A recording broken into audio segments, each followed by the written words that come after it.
And then, hey, guys, how's it going? How you been doing over these past, like the past day and a half since it's been since I last streamed? So, like I said, every Monday, every Wednesday, and every Friday, I'll be trying to get at least an hour or so of stream time in before I have to, get ready for work the day afterwards. Mondays will be longer streams since I don't have to be at work until 10 in the morning. Wednesdays and Fridays will be a little shorter because I have to be at work at 6:45 and 7:45 respectively. So now that that's out of the way, how you guys been doing since the past time we streamed? I know last stream was a little very scuffed because of the fact that I did not charge my headset prior to going live and forgot that it was on the verge of dying until, part way through the final boss of the game we played, which, funny in context, horrible in hindsight. Well, funny in hindsight, horrible in context, because, it's not really entertaining to see a be right back screen for 30 odd minutes while you're watching someone who's live. I'm sorry about that. But anyway, this time we're going to be going back to La-Mulana, which is a game I streamed just the other day. But before we get into that, we're just going to sit and chill and chat for a minute. As you can see, I have a little actual playlist playing in the corner. You can see exactly what song is playing. And I don't have it specifically set to anything. It's playing my album that I made recently first, because that's just what I have. That's just what I pulled up first because I'm using YouTube Music. It's a little widget I found online that lets you pick YouTube Music, Spotify, or iTunes Music to pop up on stream. That's what music you're playing. And since I don't have Spotify Premium or any Apple device, I just went with YouTube Premium. Oh, YouTube Music.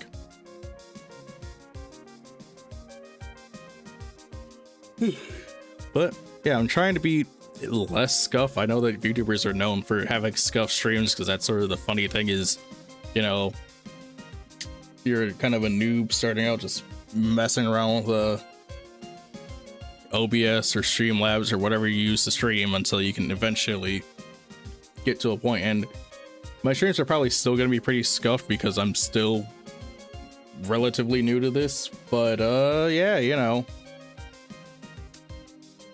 I'll be trying to reduce the amount of issues that my streams have from now on.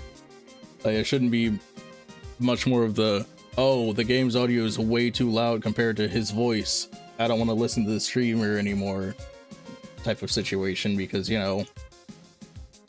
that too gets very annoying where you can't hear what the person is saying because the game is way louder than you. And hopefully that solve some of the issues that have been going on, because I know that was a major one. Like the music I was playing was too loud for my voice. The game audio was too loud. Sometimes my voice would completely drown out the game audio as a whole, so you wouldn't be able to hear the game at all. But I think I would rather have that issue than like people not being able to hear me at all, because a major part of me streaming is less just the game and more me hanging out with you guys while I'm playing the game, and I want that to be a fun experience for everyone. So me having the game audio going and just being able to hear it a bit but not it drowning out my voice should be able to help out. Anyway, after stream on Monday, I didn't really do much. I got ready for bed, got up, and went to work yesterday, and that was really just my day. I worked, hung out with my coworkers, tried to get some game sales, the usual.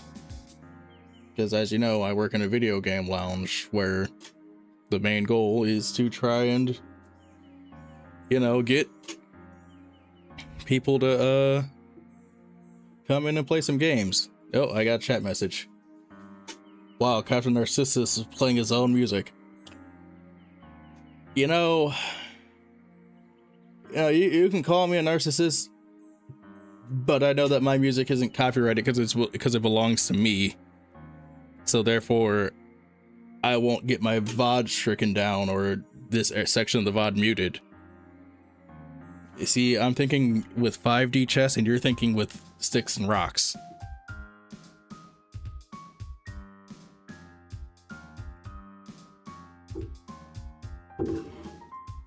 It's called thinking smarter.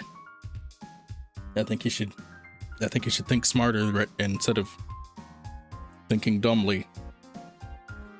Yeah, how's that? How's that feel? Yeah, should I run another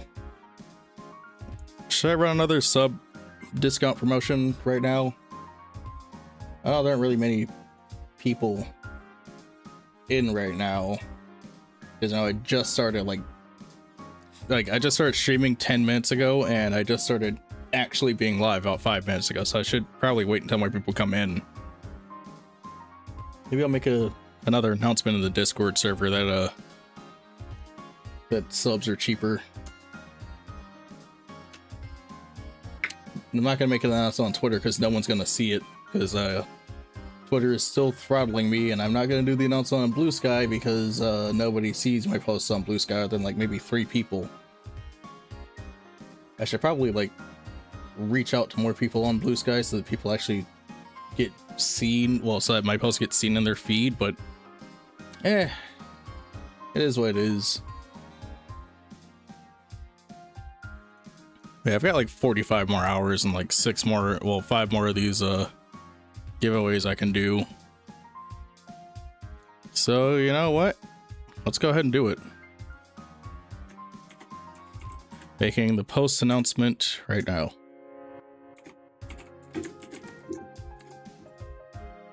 Just typing it up real quick, and then we'll be going ahead and getting it set up.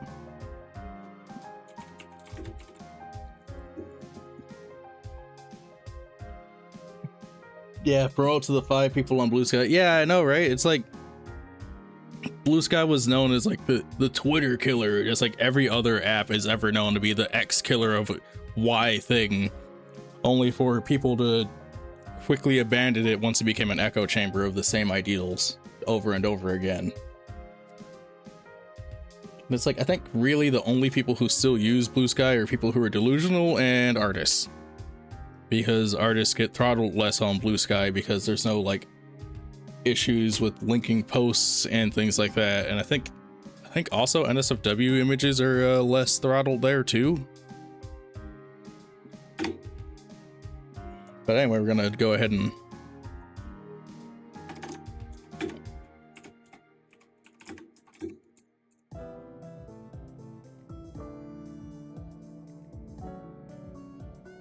go ahead and type this out. We'll be up for next.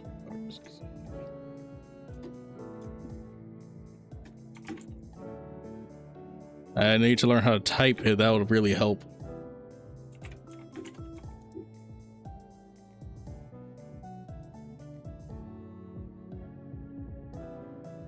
It would also help if I had Discord like facing correctly instead of being partially off the screen.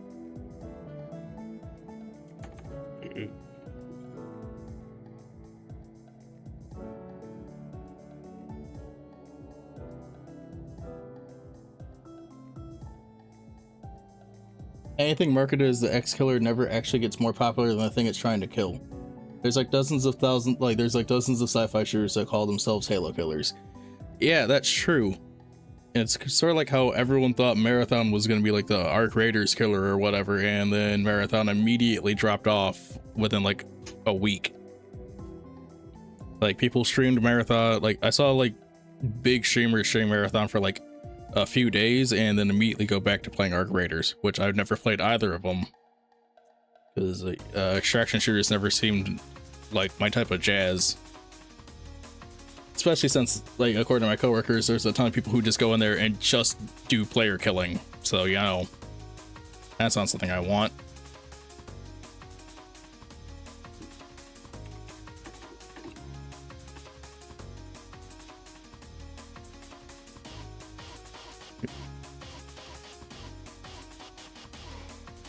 Okay, there we go. Finally sent the message. And now we're gonna go in and... Oh, hey, viewers can now add captions to new clips they create from your streams. Caption stuff for your clips reach more people, making them easier to follow. Manage the setting in create dashboard settings, stream clip settings, turn off, but won't remove captions from clips that already exist. Okay, that's cool. Actually, you know what? Instead of 12 hours, I'm gonna make it 24.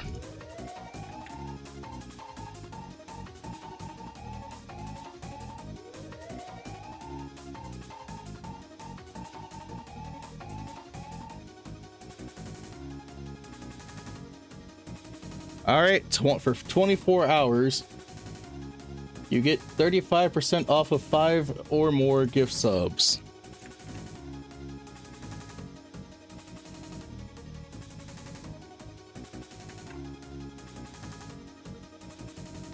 There we go, guys. Don't say I never did nothing for you.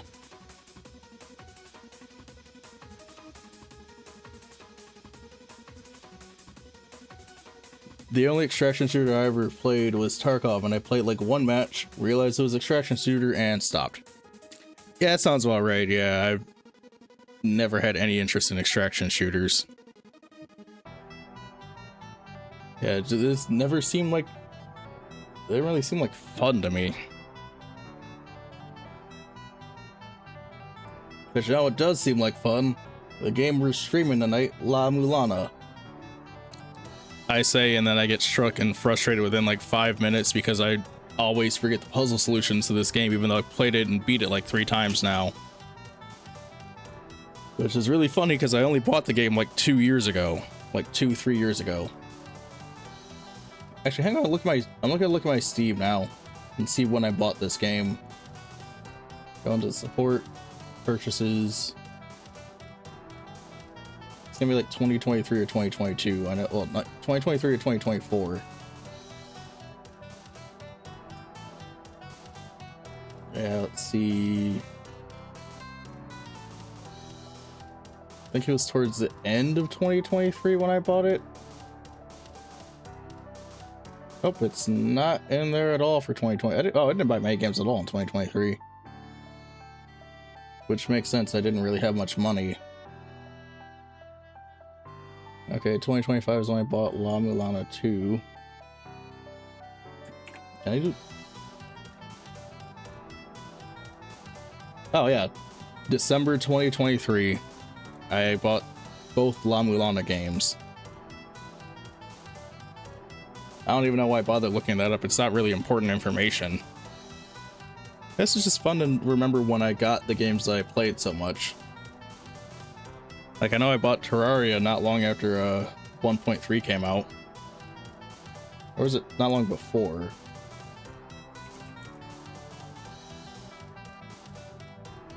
Yeah, like May... no, that's May 2025. That's far too recent. Okay, there we go, that's why.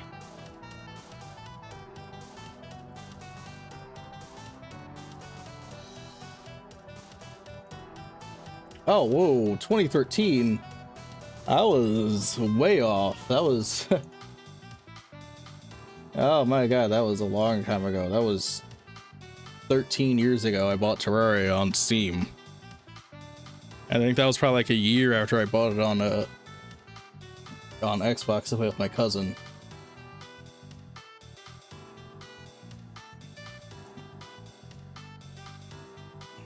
But yeah.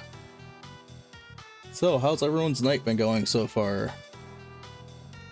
Because get ready for stupidity and frustrations with my stream. So you might go from having a great night to having an arty night. You're dealing with scuff and stupidity.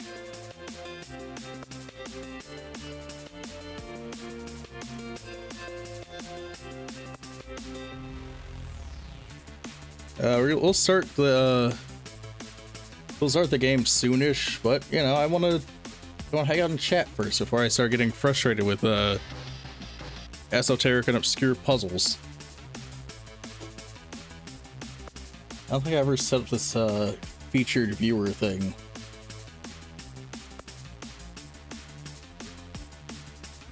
Let me see if I can set this up real quick. Where is it? Oh, that's like latest followers and things like that.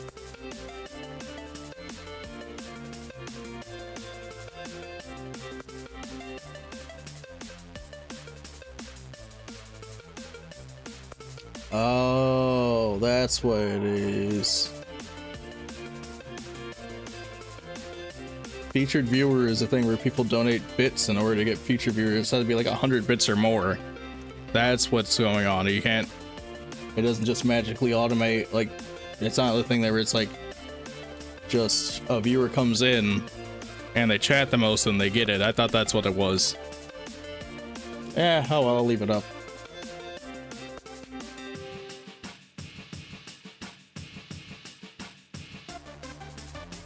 So let's see, what else can I add in here?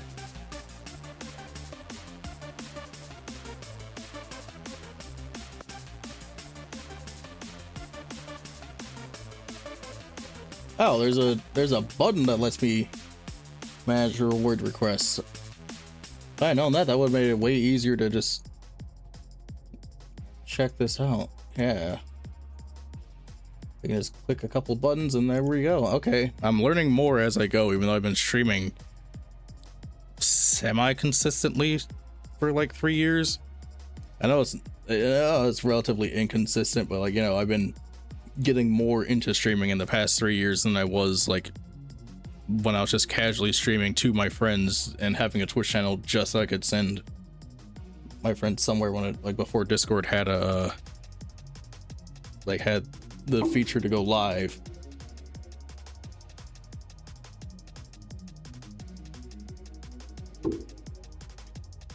Man, those were the days. I didn't care about anything or anyone. I just was like, hey guys, you want to see me play Hat in Time? Here you go. We're playing Hat in Time now. Check it out. Look at the Yakuza Metro. Simpler days, those days. That was like what, 5-6 years ago. It was like around, if not before COVID. And I gotta just say, it's just enjoyable. Something to remember.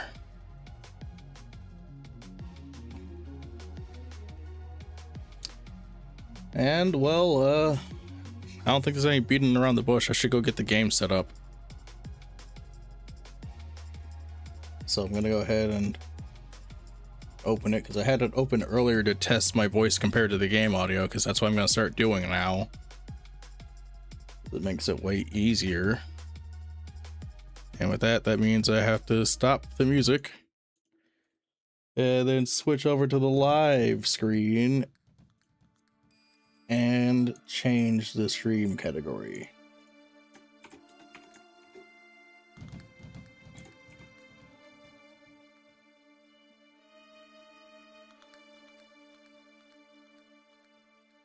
Technically, I'm using the wrong category because I'm using like I'm using the 2012/2013 remake as opposed to the original 2005 game, which I'm probably never gonna play the original 2005 version because it's a very much a mess. Okay, let's get in. I don't even remember where I was or what I was doing, which is what really sucks about a game like this. I just have to say, watching a speedrun of this game and then going back to playing it like a normal person makes me feel insane. Like, just seeing what speedrunners do to this game makes this game look like it was made of duct tape and string. And I just find that hilarious. And also a little bit messed up. I've also seen a randomizer where the player got a gun for the start. And I just gotta say, starting with the gun isn't actually as fun as you think it would be. Because yeah, sure, you get like the most powerful weapon in the game to easily dispatch enemies, but you only get like 24 shots. And it's like, yeah, the randomizer makes ammo free if you start off with the sub weapon, but it also means that you gotta find out what shop is selling the free ammo. Okay, I gotta remember what order that thing is. I found out where the Cliff of Radiance is, but there's some sort of door here blocking my way. Pulling doesn't open it. Actually, there's even a door not to pull. Wonder if I was supposed to push. Guess I'll never know. I think the one on the bottom right is the last one. That's like blood. I think it was this, and then oh hey, yeah, I remembered it. Sweet. Oh, and I got the freaking shell horn. I remember that sound is so good to someone who messes up like me and forgot to get it earlier. Makes you know that you're actually solving puzzles.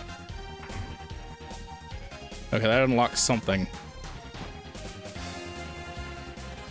And once something is unlocked, you know you got it. Why does it feel like I'm like occasionally going faster than other times? Hey, does it feel like that where he's like walking slowly for a moment and then he just speeds up in certain other sections, or am I just going crazy? All right, so you want to climb up here and then go across. This is the Monument of Oannes. And then this is the Cliff of Radiance. And that opens that. And now we can get the treasure that was inside of here that was haunting us for so long before, which is the Ankh Jewel. And yeah, I'm ignoring you, Zelpa. Don't worry about it. Oh, shoot.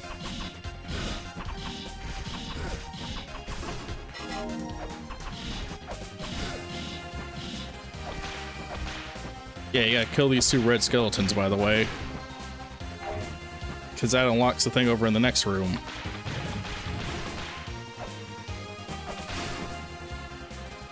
Oh, I have to resolve this puzzle. Okay. Am I gonna mess it up like I did last time? Let's find out.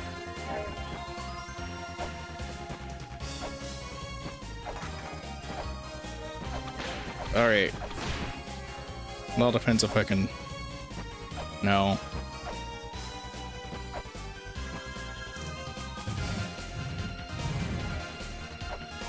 Oh yeah, you just go like this. Push these two blocks here. Wait, no, I messed it up. Because you gotta. Oh wait, no, I didn't. Let's do this. Do I want to go and fight the first boss now, or do I want to save and then fight the first boss? Because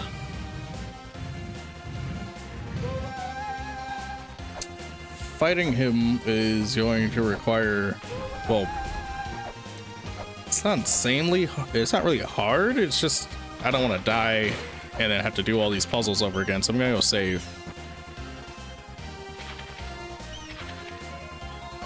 And yeah, let's see, where's the save point? I think it is up and to the left of here.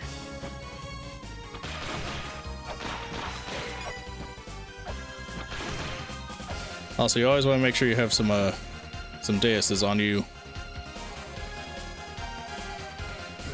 Ow. Yep, you know, I could just do this. That literally just saves the game for me. At the Heavenly Temple of the Cross. I think it's probably a reference to the fact that the Holy Grail was nearby. Oh right, this isn't La-Mulana too. I can't attack off to the side. I keep forgetting that.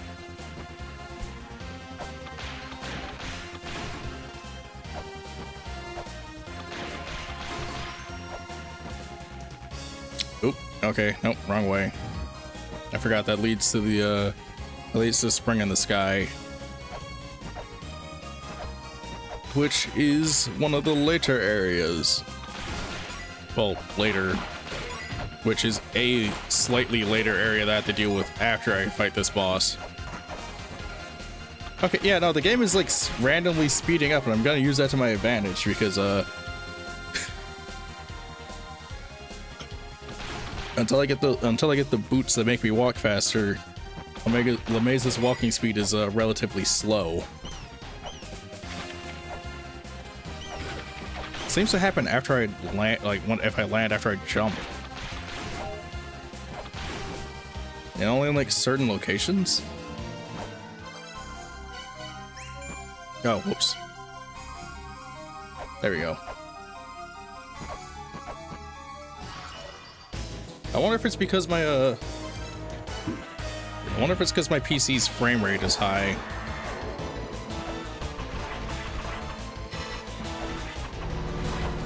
Yeah, this guy isn't that hard because he's the first boss.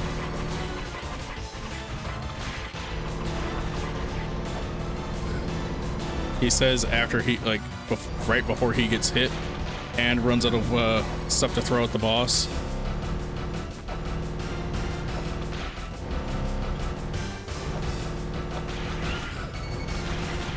There we go, he's dead. First boss down. Turned into a corpse.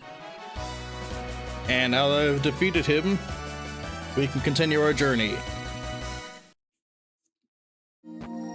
Now let's go on and get out of here. Because after you kill him, there's nothing in this room. Nothing even to look at or scan. Nope. Getting an ad break pretty soon, guys, so just hold on tight. Weather the advertisements.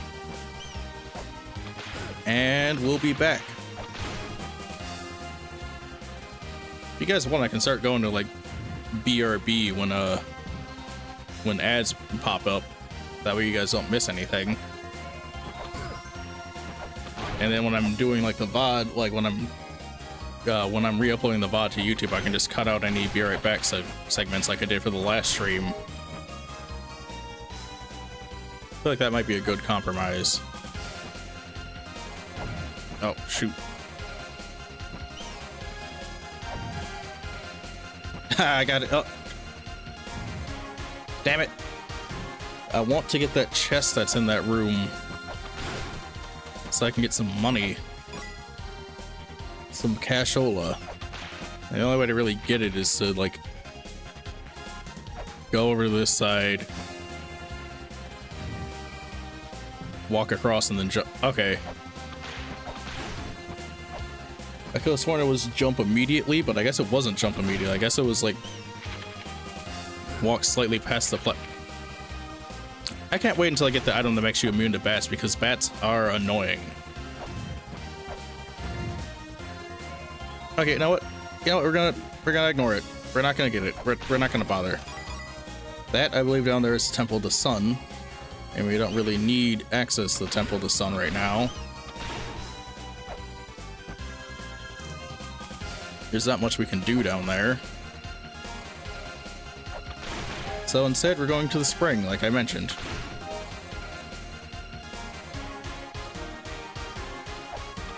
I think I'm probably supposed to go to the Mausoleum of Giants next. I don't quite recall the exact order.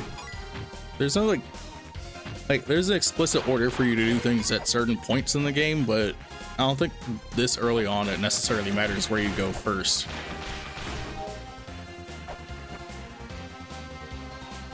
Oh, wait, I need a dais to get over there.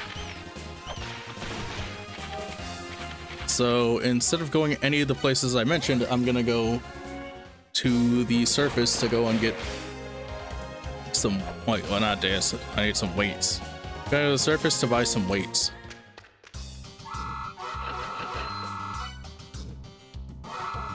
Yep, see ya. Alright, back to the Gate of Guidance.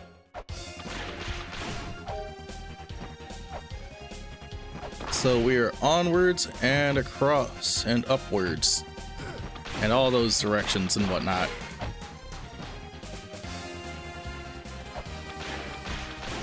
Also, fun fact, my PC is at a kind of odd frame rate to me. It has a 100 hertz refresh rate, which is weird to think about to me because I'm so used to it being like 60, 120, 144, and then like 165 and then higher.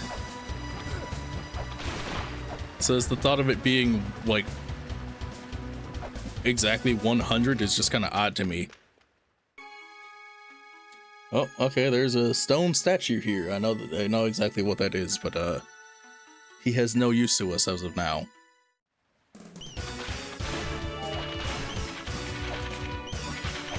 Yeah, each area in La-Mulana is based off of like an ancient civilization and civilizations of myth as well.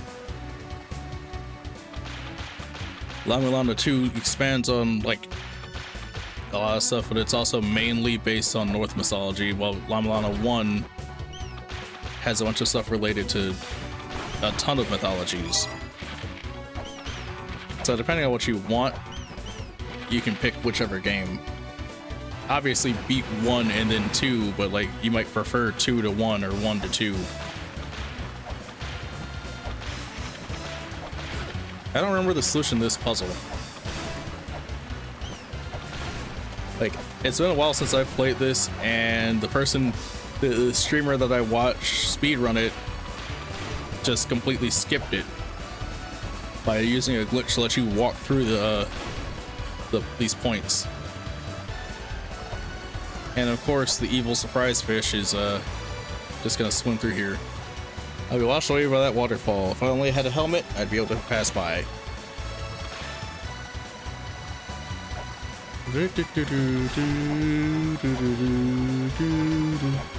Oh, right, just step on this. And that gets you the caltrops, which I don't really use I don't really use many of the sub weapons that much, but caltrops are actually kind of useful. Partially for damage boosting, partially for just being an easy way to trip up enemies if they're in your way. So you can just drop it on there. And look, there's a chest there, but it's in the water. However, do you get up there? Yeah, this game pulls a dick move and puts the item that you need in dangerous water that tells you not to go into. So you can even get it until after you pass through the water. Heal thine tired body. The fairy will gently heal thou. The fairy will help thy fight. The fairy will provide treasure. The fairy will reveal secrets. Wait,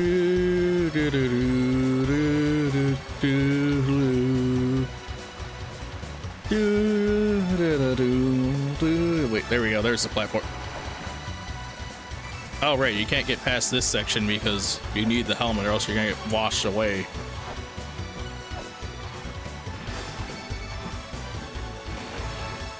And the Holy Grail tablet is actually beyond this point. I think the solution was to flood that room. I don't remember how though. And that tablet doesn't have any information on it. It's all crusted out.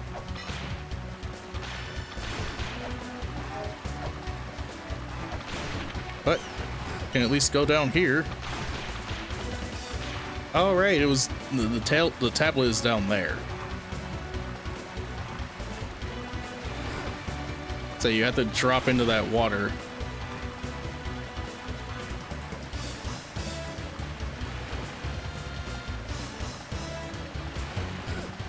Okay, so sitting still doesn't help. Okay, yeah, I'm gonna need to go back to the surface. I will die otherwise. So we just got to go ahead and leave and then go heal up. Yeah, this game, man, it gets pretty rough.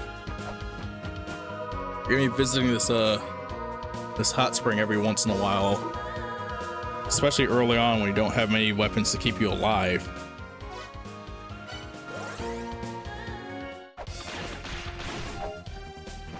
Yeah, if you're not careful, you'll die pretty quickly in this game, which is why I die a lot, because I'm not careful. I'm trying to be careful right now, which is why we ran all the way back to the surface and then the Gate of Guidance, because I'm not trying to die this soon. I've already shown that last time I streamed the game when I showed off what the tablet does, like what the hard mode tablet does.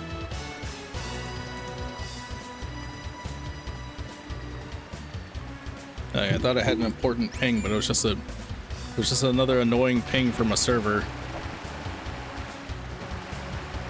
There we go. Behold the spring in the sky. Behold the spring in the sky. It is a place built by giants. Yeah, I can imagine that the giants will have to build this giant water complex. This is supposed to be, like later on in the game it's revealed that they were trying to build water-based rockets to push the mother back into the sky. And so that's what this is. It's literally all of the water being sourced for the rockets in another area.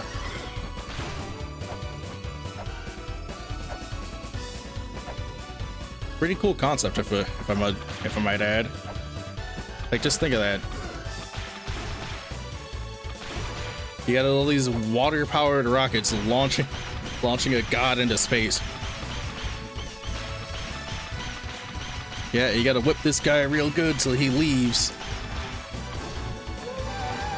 and drops off a chest. He'll come back later as a shop owner a little further on in the area too. And that gets you the Ankh Jewel. Ow. Above the sun is the spring in the sky.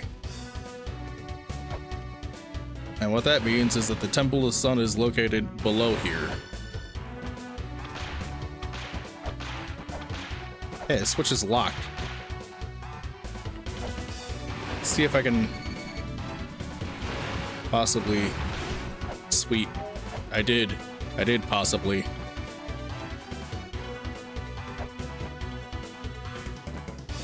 And yeah, this... You drain this into the Temple of the Sun. While seeking Eden, open the 4 boxes, seek the 4 pedestals, stand before a face of the highest rank, in a place bathed in the moonlight. I don't have enough health to be able to open that.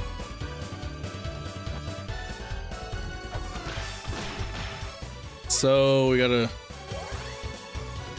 Well, we have the save point here at least, so we can just climb back up the ladder.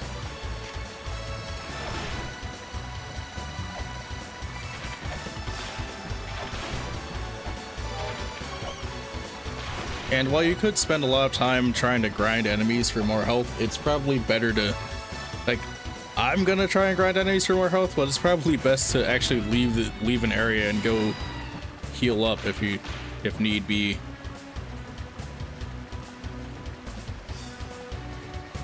How do I unlock that? It's been so long. It's been over a year. That would be as simple as like whipping the latch or something like that, but that doesn't work. Death. I chose to drown rather than just leaving. So since we hit a roadblock here, we're gonna go to the mausoleum. Go over to the mausoleum of the giants and go heal up.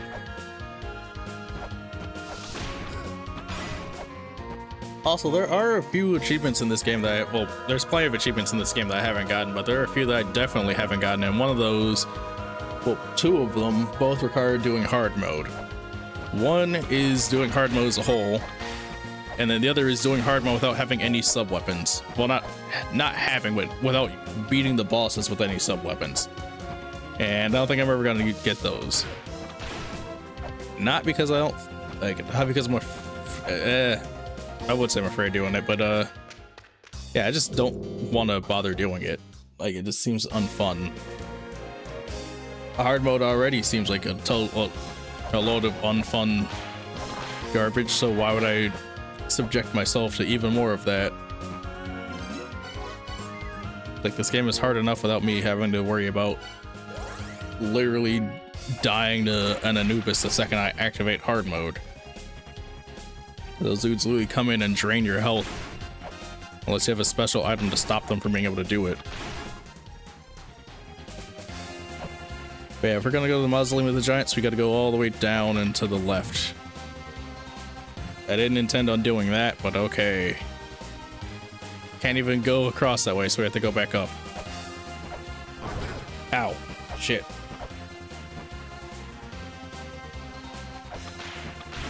Okay, I'm gonna fix the stream category because I feel like I'm kind of lying to people by saying that it's the original.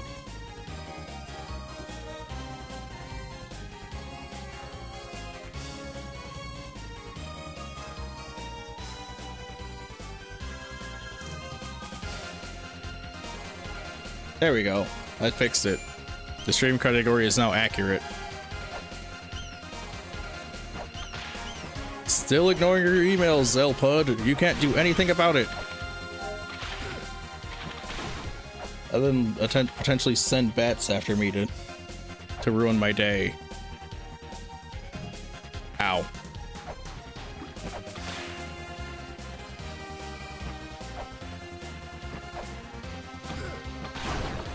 Okay, we're gonna go down, and then we'll see what the Giants have to offer.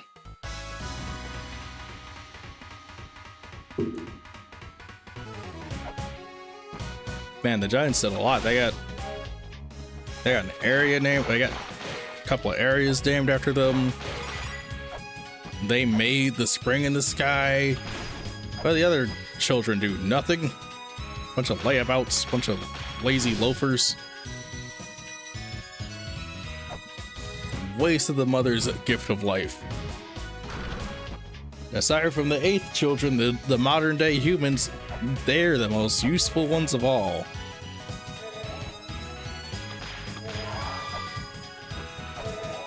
Alright, just gotta be a ghost killer and then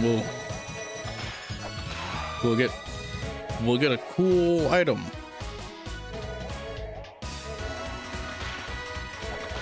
I'm gonna avoid hitting that stone there, otherwise I'll get zapped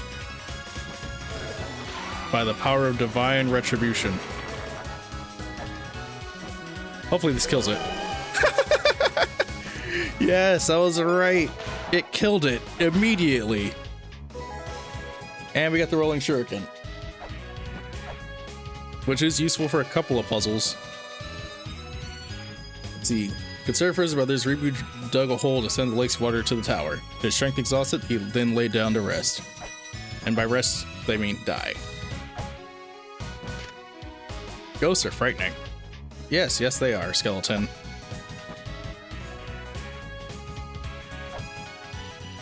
I do love the world building that there are, like, previous explorers have gotten to certain points in the game before you and then just died.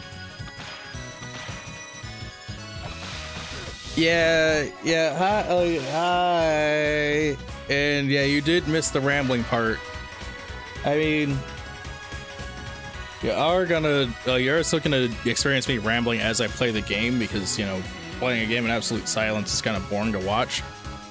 But the main part before I start gaming, yeah, I only did that for like a solid like 25-30 minutes.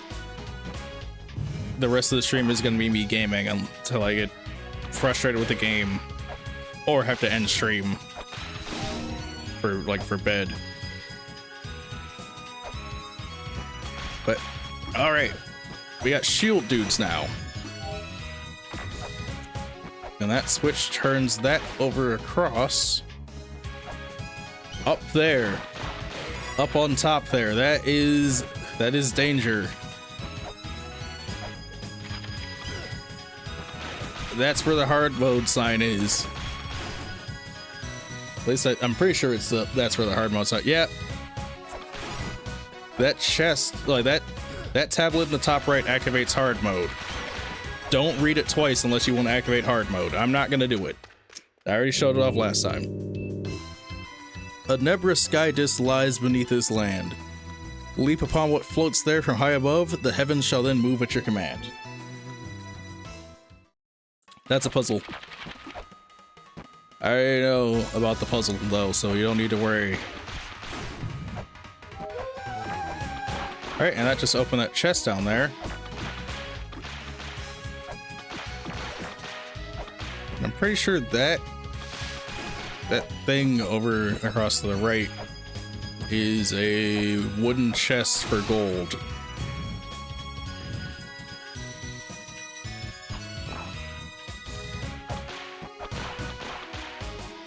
Yeah, it's not important. It's a money chest, but hey, we got the map. That's important. But I want to get to a save point so I can go back to the surface to buy more things. Abuto, G, Ribu, and Saki all hoped there would come a day when the mother would live in this land. That day will never come, thanks to modern humanity. Ah, there we go. Save point. Behold the mausoleum of the giant. The sad memory of the giants are contained within.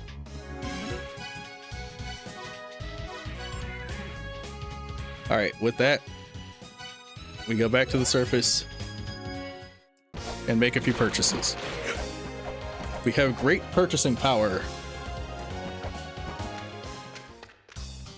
Gonna buy like 4 or 5 sets of weights.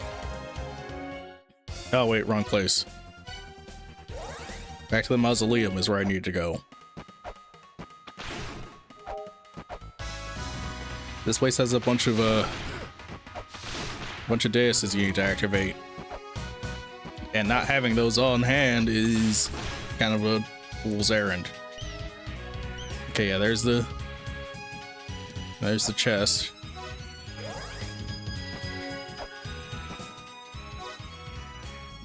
Okay, yeah, for certain I was like, did that say monument instead of mausoleum? I'm like, oh no, it didn't. I'm just stupid. It is misread text. Yeah, the random frame rate increases and drops are gonna screw me over. I can already tell.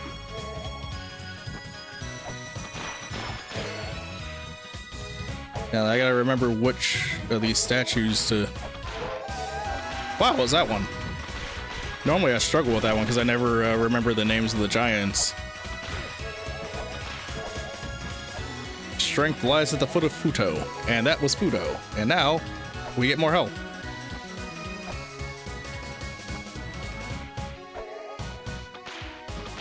Be careful with this statue; it falls over. With certain things, it falls over, and then you die. Like, it instantly kills you if that thing falls.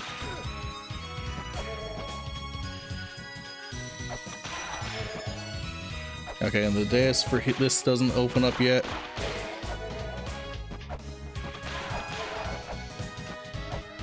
So we gotta go and get some stuff set up. Which is related to the disc that they were talking about earlier. We go over here, drop on down. I like to intentionally hit that spike so I can go back to climbing. I think it was Starry Night is the one you need for one of the puzzles. Like you need to set all 3 of them up for different puzzles, but I can't remember which one it was that made the thing appear. I know one of them makes the guy fall over though, that's for sure. I think it's this one. Yep. You can't surprise me this time, game. I knew about it. Oh, damn it, the friggin' switch is over on that side. Miguel is left-handed. Yeah, that's like, it's supposed to give you a bunch of hints as to which statue to put the weight under, but if you just did what I did, it's easy. Fudo is the one, like, Miguel and Fudo are the ones in front of that chest, and then Fudo is the one on the right. And he's right-handed. How funny. Yeah, if you drop it, like if you put a dais on, well, if you put a weight on any of the daises that aren't the one that you're supposed to put it on, the game will just put a spike there and hurt you immediately. You don't instantly die from it though, which is a kindness from this game to not insta kill you for a mild mistake. But you know, it's still frustrating. Just avoid the giant statue's hands, and then we can claim our prize up here. Up the ladder, stop on by, and Ankh Jewel. And the game tries to trap you in there. But no thanks. No thanks, La-Mulana. I know your tricks. The Great Mother cannot smother me in her great bosom. I mean, does she even have one? It's like ancient.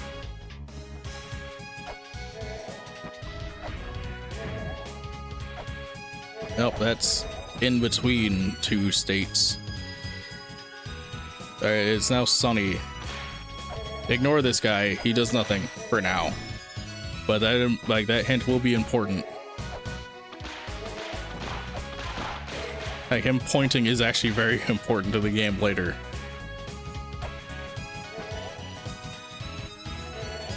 Okay, so I gotta go all the way back to the right, I believe. There should be something going on with that with the headless statue now.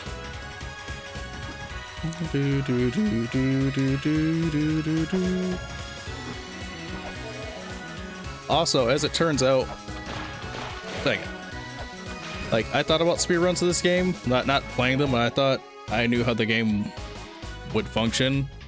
And as it turns out, yes, you do need to kill all 8 bosses in order for the game to allow you to fight the final boss. Like, I was thinking, oh hey, yeah, you could just like do whatever triggers it takes to get the 4 seal statues to go up, and then and then you can just glitch your way into the fight with the mother. It's like, no, you have to kill all 8 bosses. That's a check that the game makes before it'll let you fight the final boss.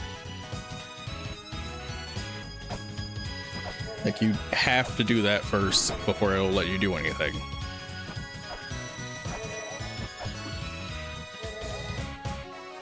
Ow.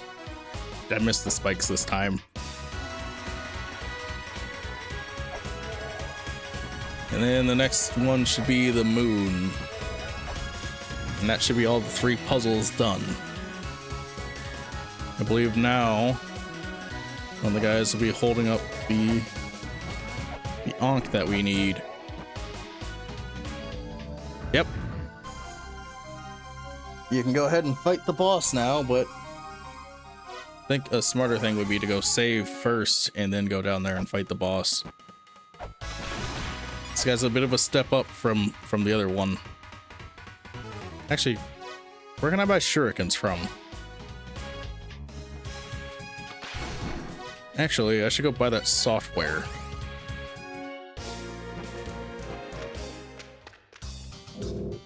Oh, shuriken's right here.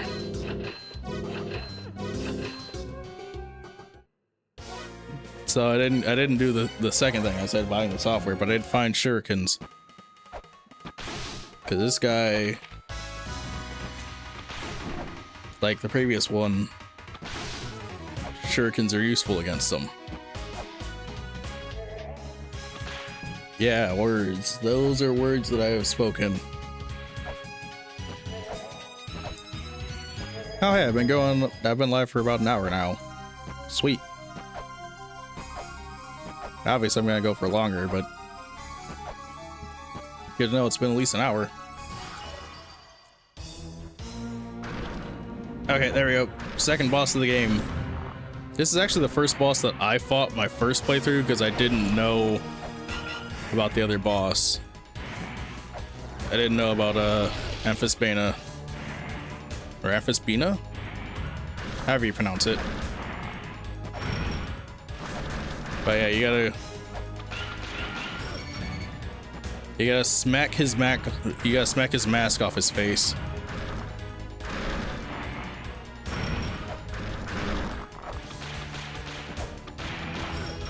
Ow. No hit run with. Do you see this game? Do you see this game that I am playing? You expect me to do a no hit run of the. Do you mean no hit is in boss fight no hit, or do you mean no hit is in the second I get hit at all, I start the game over? Because either one of those is insane, but the second one is even more insane. Like, I don't even think the top players of this game would subject themselves to that. The entire game, yeah. Yeah, I had a feeling you meant that, and no. Never is the answer to that question. I would never do a no-hit run of La-Mulana. I don't do no-hit runs of any of the games I play because I would go insane. I'm not some god tier player of any of the games that I play. I'm just a guy who plays them. Like, I'm good at this game? Hell no. I was just good enough to be able to see the final boss, and that's just because that's because I had a guide helping me. Oh, hey, I've got 2 Ankh Jewels. I didn't even realize. That's not gonna be super common. Oh, damn it. Yeah, if he ever gets the chance to launch. Oh, he's doing it a third time? Or is he? No, he's backing up to shoot his laser cannon, or maybe he's just backing up in general. Yep.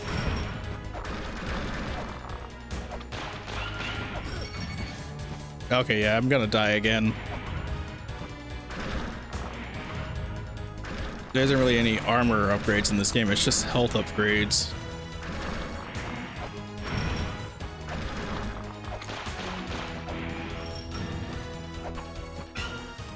And yeah, he blocks off any.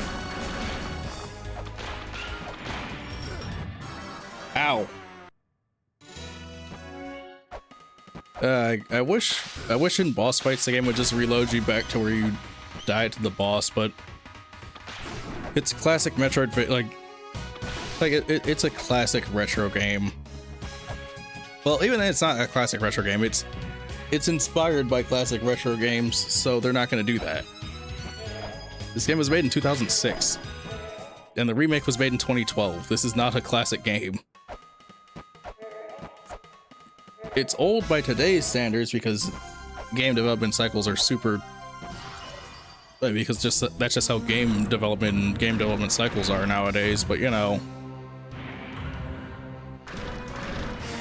this game is not insanely old or anything. It's 20 years old. And if you want to count the remake, it's like 14 years old.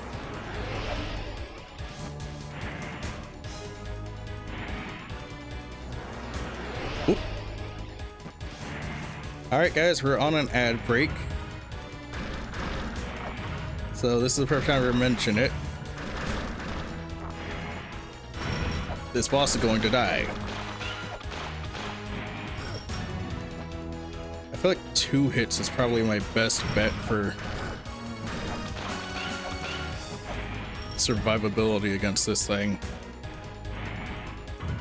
Like just hitting him twice instead of trying to hit him 3 times.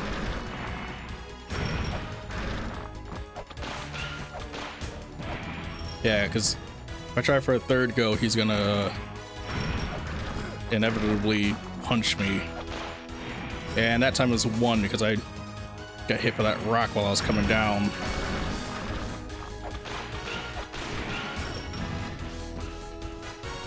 Okay, there we go. Now we're in phase 2. His face is vulnerable, but he also gains a rocket punch.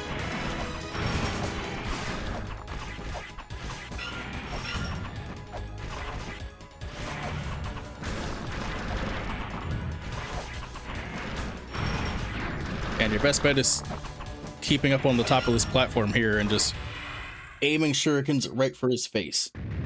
And the ad break ended right after I killed the boss, so you know, if you want to see the boss fight and you got stuck with an ad, the VOD will be up on YouTube either today, like either later tonight after I'm done streaming, or like sometime tomorrow. Because I might not doing what I did last time and just uploading, like turning my PC on in the morning and then updating the game. Well, not updating the uploading the VOD, and then just like putting my putting a screensaver on. But with the death of Sakit and the entrance to the endless corridor being seen, we can now walk through here. This place is as it sounds. It's an endless corridor, both horizontally and vertically, but you can't access the vertical portions of it yet.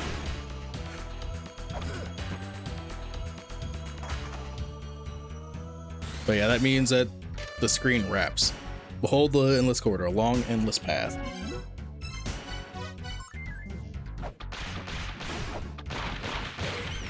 And the key to opening that chest over there, before we go in there, we're gonna go in here. Oh my, you're a human. I'm the queen of the fairies that live in these ruins. The 4 philosophers instructed us to help the humans who visit us here, and thus we have been waiting. My fellow fairies will help you, but first you must prove that you're worthy of our powers. Find Isis's pendant, which lies somewhere in these ruins. Bring the pendant to me. Only then shall we be able to help you. Would you like to hear that once more? Nope, I'm good. Then good luck on your search for the pendant. But the key to open that chest is just to walk through that door, because this is the endless corridor. It loops you back around.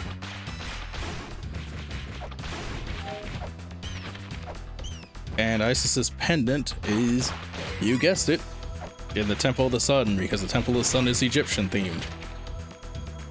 The same rooms no matter how far I go. So that's what I mean by this corridor being endless. Yarp.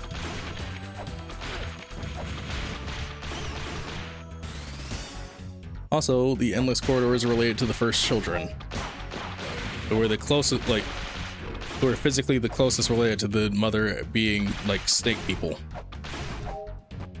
Because apparently the mother is supposed to be like the sky snake goddess.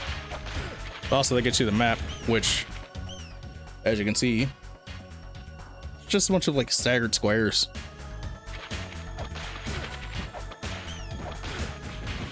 But anyway, we should go back to the Gate of Guidance so that we can get to the explore the Temple of the Sun. Sneeple. Yes, we're dealing with Sneeple. Ronaldo was right.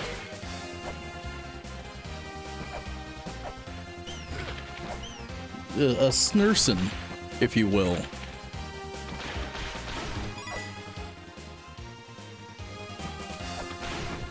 Right, yeah, Snake Sanctuary. Hang on, I think I went the wrong way. So that's the boss fight. Yeah, let's yeah, there it is. It's right next to the Cliff of Radiance, which makes sense because you think radiant, you think light, and light, you think sun. Sun, Temple of the Sun. Here we are.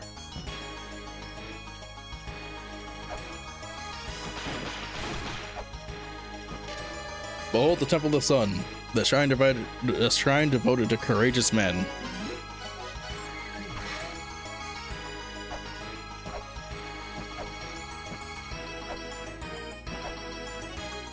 Also, this means I can't go back. Oh well. Oh no, the ladder's gone. Whatever shall I do? Jump into the sun. But just push this back and that gets the ladder up. Oh, I thought I unlocked the chest too. Oh no, that's that button over there. That's what does that. But as you can see inside the Temple of the Sun, you cannot go up these steps. They're too rapid, they're too slippery, they're too slick. They got oil on them. But whatever shall we do? Well, there's this door here. My name is Mulbrook. She's the little character down there in the corner, the little goober image. Look at her. She's adorable. Anyway, by the order of the four philosophers, I, Mulbrook, await the strong one. Under the divine protection of Isis, my life is preserved in an eternal slumber. In accordance with the ancient contract, I shall lend my powers to the one who awakens me.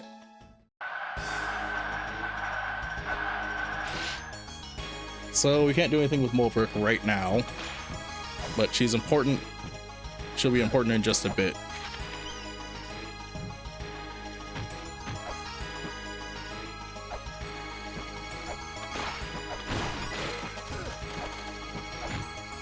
That down there, that switch is a trap. Don't press it. That's why there's so many corpses surrounding it.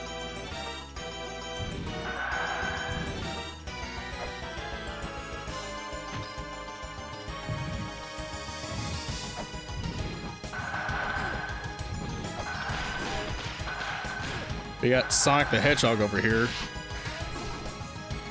Friggin' rolling around at the speed of sound.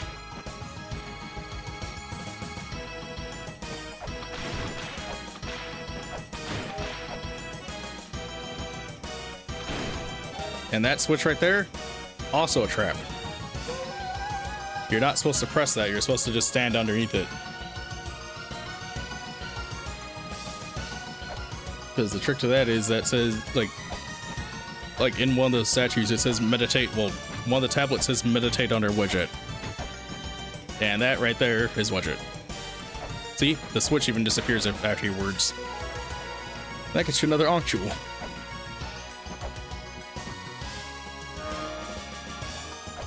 And apparently the Ankh Jewels are useful for like speedrun tricks because, well, like speedrun tricks and glitches because it's technically considered a sub weapon. And since it's a sub weapon without any ammo uses, you can use it for certain things. The one who's solved all the puzzles, make that descent now. I have not solved all the puzzles. I will die if I fall in there.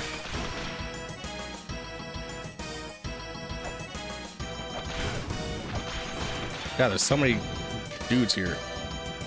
Oh, yep. There you go. Meditate under widget, do nothing more than pray. Yep, that was the hint you're supposed to use to solve that puzzle. Now, I could have bought the buckler from the shop, but since it breaks, I didn't want to buy it. It breaks after like a couple of hits. Alright, what we got in here? It has been 5,000 years since the last customer. That be a heat-proof case.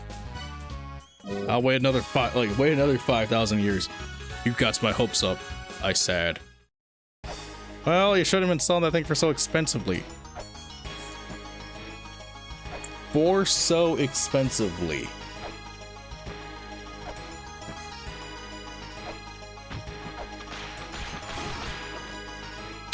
I don't even know how to justify the lack of proper anything that sentence made. Still don't have the map for this area yet.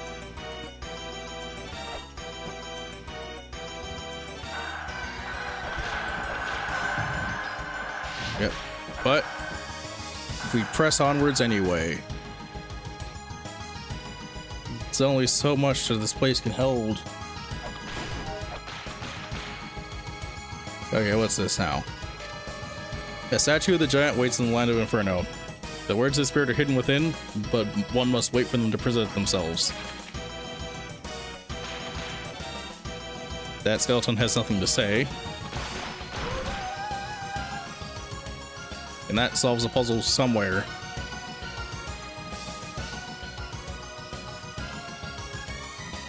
And that solves that puzzle.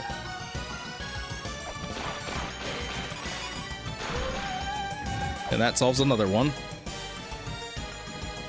Now the question is, do I go over there and open that chest, or do I go over here and press that weight down?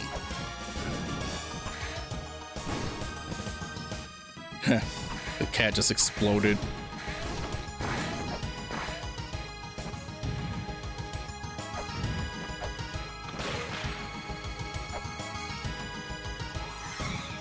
Oh wow, I missed all the friggin' platforms. Okay, let's just go back up. If I remember correctly, the item in that chest is either the map or some boots. I think it might be the boots. Okay, there goes that cart.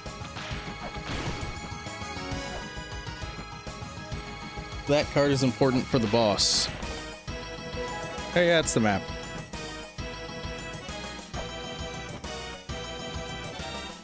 I think the boots might be like a shopping item. Hey, you just push the cart across. Nothing major. That's it. And then it drops on down in there, and then you take it further.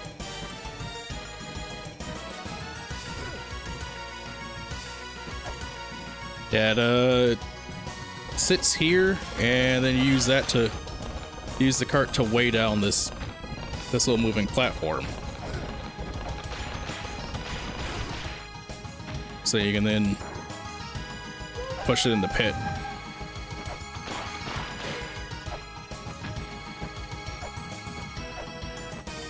I don't think I've made the Ankh statue appear yet, so going down there doesn't do anything. Unless that was to make the Ankh appear. I know it's part of the... I know that the thing is part of the boss fight, but I just can't remember if that's conducive to making the Ankh appear, or if it's just because you can't fight the boss without the cart to ride on. Because it's a giant chase scene.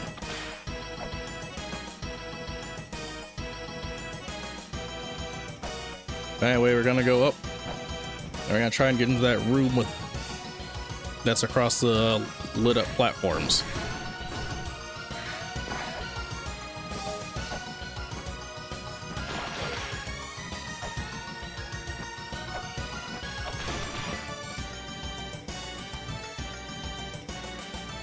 Watch out for this dude. It's like a friggin' lion bull wheel. Rocky and bull wheel. Bull.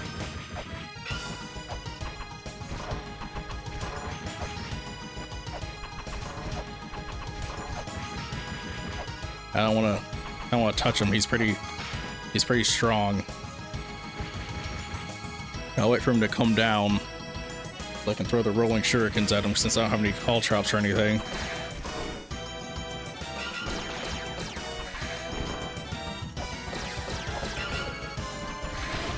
Ah, yeah, there we go. That didn't give me enough for a full heal, but it did kill that guy.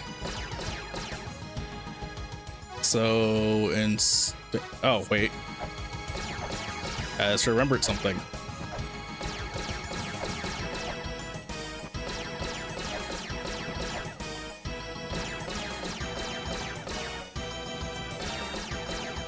Oh, wait, hang on. We're gonna go heal.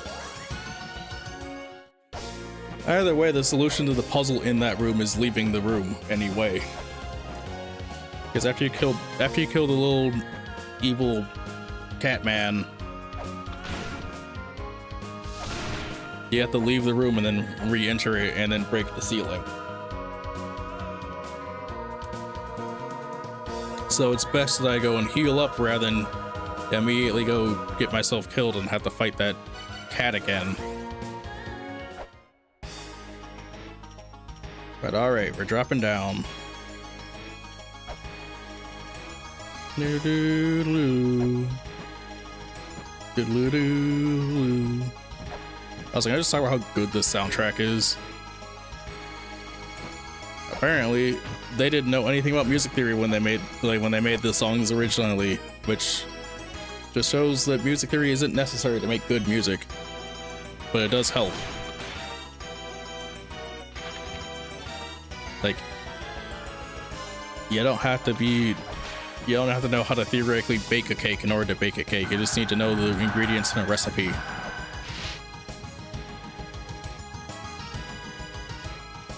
That kind of logic, if you don't know what I mean.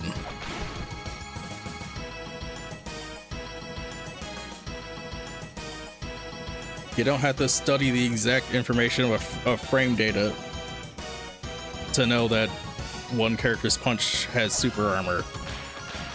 I'm still trying to come up with a good analogy. I don't think it's working. Oh, god damn it.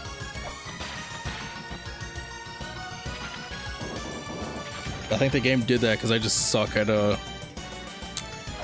being able to explain things. So that's how to put me out of my misery.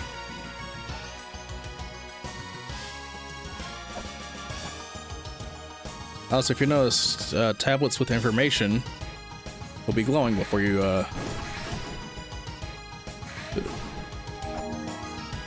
wow, how useful. But yeah, tablets that have information will be glowing. And after you read them, they stop. Oh, I don't think I can get up there.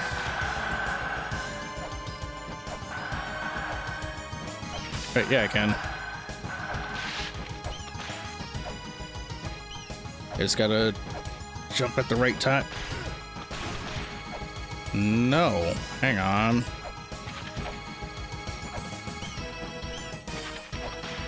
Okay, now all the enemies are gone. I can try a few things out.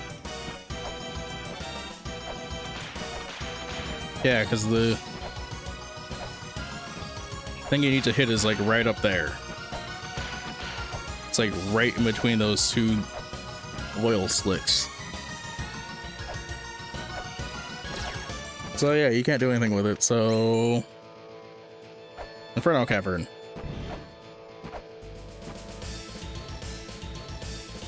It's even surprising that some ordinary people made it in here. Because what do you mean? Turn left and swing your weapon, turn right and swing your weapon. The souls of the children long departed shall be awakened.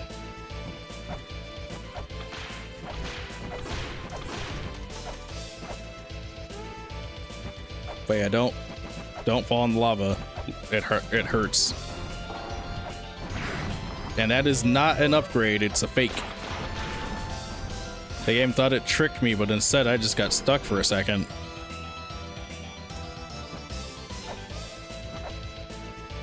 I just couldn't move. So fuck you, game. Okay, what's this tablet say? Stick to the walls. Once the flames die down, kick off the walls and proceed. Okay, you're gonna get a wall grapple. The game wasn't even subtle about that one.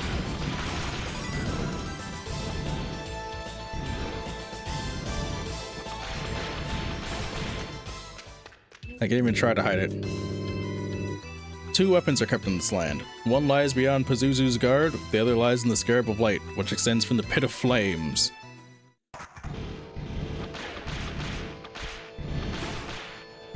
Yeah, okay, cool.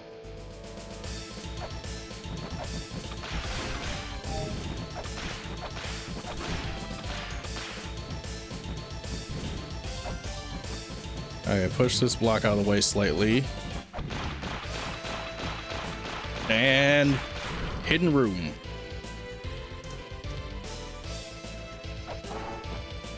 Now that I don't remember the solution to this puzzle. I never remember it. I know you think it's push this one to the left and then get it to sit on this switch here. which drops out that one. I already messed it up, I can already tell, because I can't push anything over there now.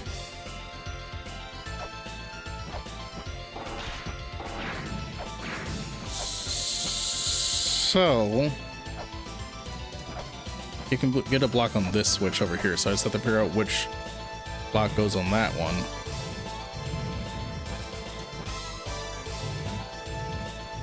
We're doing puzzle mode, so I might be quiet for a minute while I try and think. Okay, that drops that down there.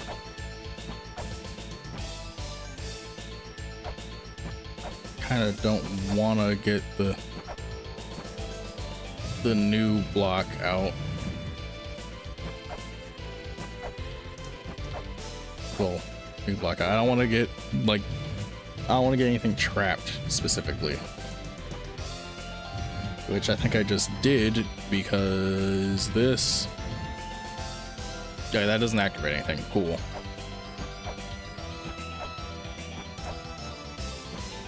But also now I don't have anything to put anywhere.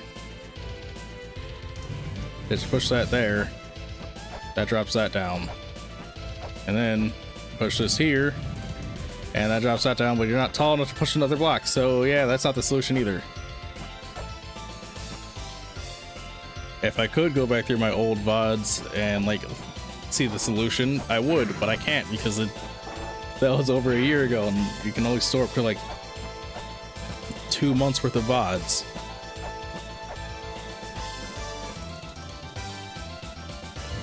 Okay, what if I push this block all the way down into the corner?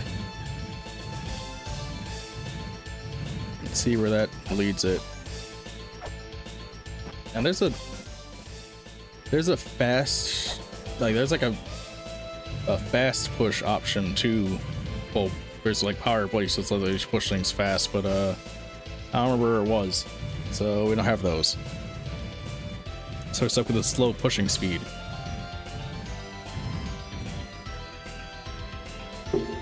Okay, that's for that block.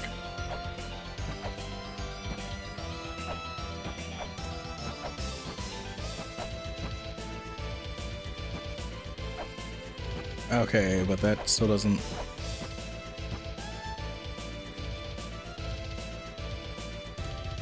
Actually, wait, hang on.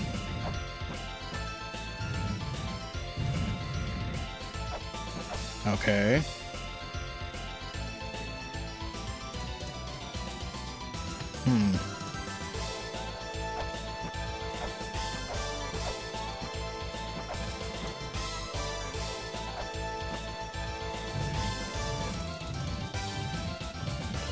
Alright, I'm not going to push that all the way off because of what that would do.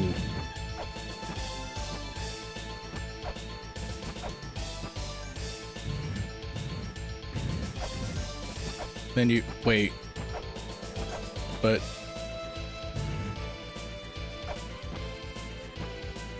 that, oh no, that's not the solution either. Shit.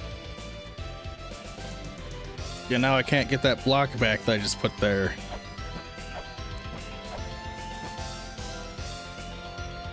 Or wait, hang on. Yeah, there we go. That's it. Then you put this all the way over here. That opens up that one. The one on the bottom right doesn't do any. Well, the one on the bottom right is just a button. It doesn't open up a new block, so you push this one here.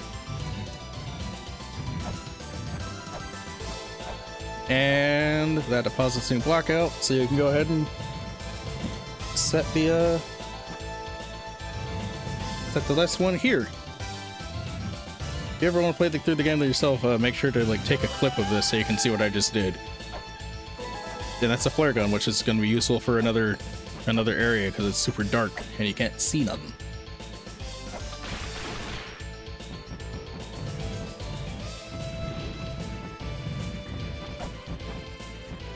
Yeah.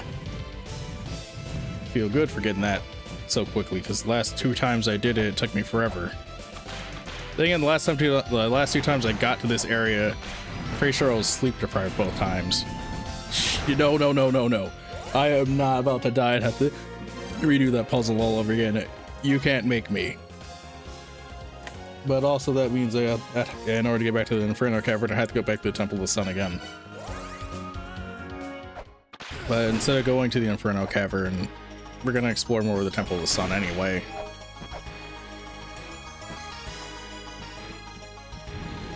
Oh yeah, I remember that puzzle solution requires shurikens. So just gonna buy like 20. And then go back to the Temple of the Terror. The Temple of the Terror.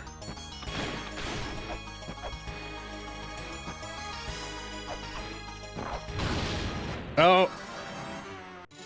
Now you got to see what happens when Divine Retribution comes and gets your ass. For being a bad boy.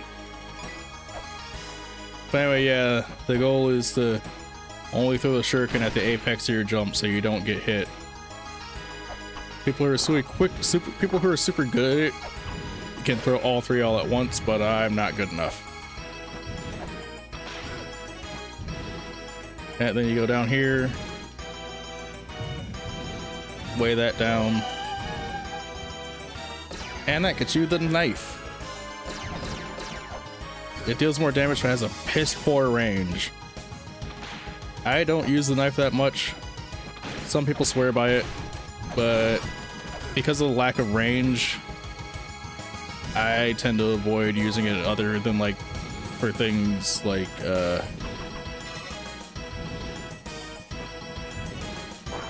smashing pots. Because even though it does more damage, it still takes the same amount of weapon. Nope, I'm not buying that.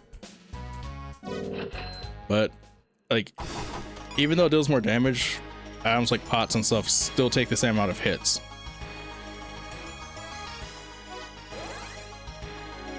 And yeah, we're going back to the save point so that I can use it for quick save. Yes. Yeah, I'm a filthy cheater, whatever.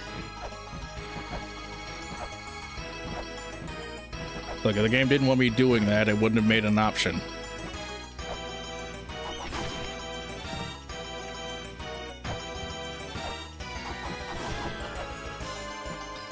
Now, I have to remember where that shop is that has the boots. I don't remember where it is though. Anyway, welcome to the eponymous Temple of the Sun. This is the actual pyramid itself.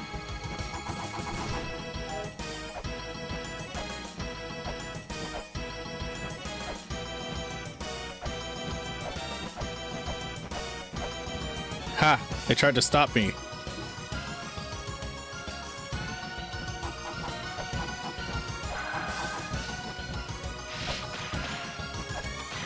Can I like hit this thing from the left? I thought you could hit from either side. The path that connects the 2 pyramids. What are you talking about, the 2 pyramids? Oh, that's why. Because that wall is fake.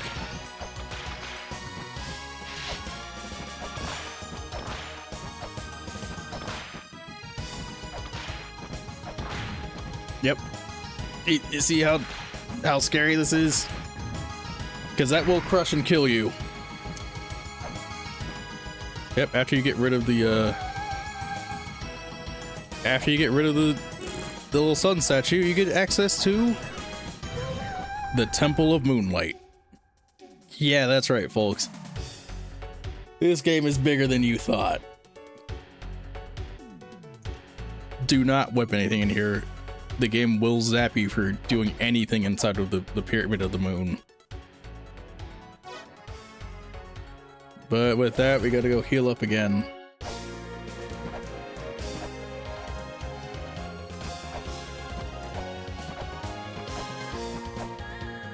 And again, like I mentioned earlier, we'll be clipping the...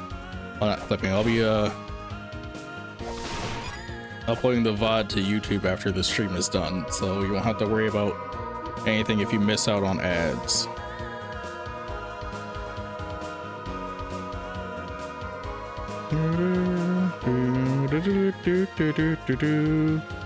Alright, fully healed up, ready to go. We're going back to the Solar Temple, folks. Actually, I just thought about it, and anytime I have to go to this, anytime I have to go to the hot spring, it's the perfect time to like check my phone and stuff, since I'm not going to be doing anything. Ow.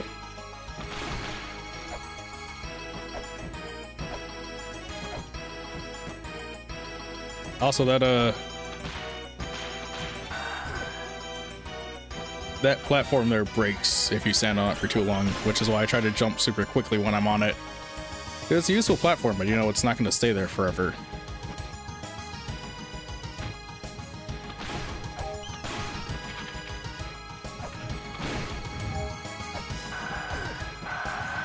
Yep, the game sped up again. I don't remember how to get that chest. I don't remember if that's like a now thing or a later thing. There's something there.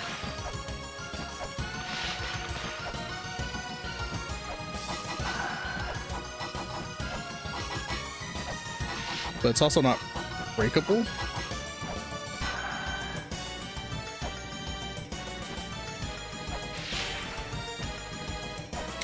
Oh well. They can deal with that later. For now, it's time for a Moonlight Sonata. Ha ha ha ha, get it? Funny. Anyway, again, avoid using weapons of any kind in here, at least until you get outside of the actual pyramid, because you will die. Also, yes, that is what you think it is.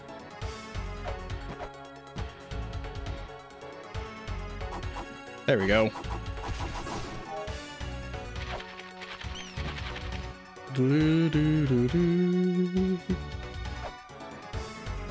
Also, your computer is not powerful enough to warp to like to any of the back sides of the temple for now. You need a specific software. You need specific software for that. So for now, reading the tablets is just to make a save point. There won't be a warp point. Well, there won't be an option to warp to them yet.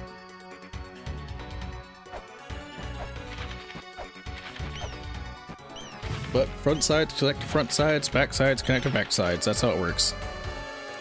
Also, this text is so ancient that you cannot read it with the translation software. You need to read that after getting like a Rosetta Stone type item in order to read it. So you can compare the more modern ancient text to the super ancient text. Also, this music is inspired by Michael Jackson. And there's a little mural of him inside the area that actually is required for a puzzle. I just find that neat.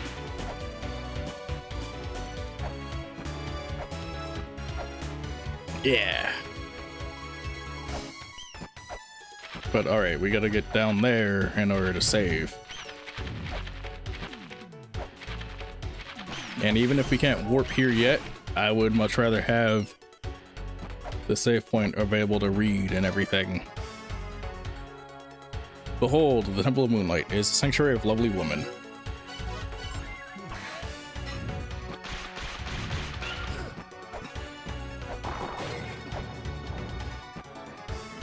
Yeah, the knife is great for quickly dispatching enemies like this one, where it turns into a rock.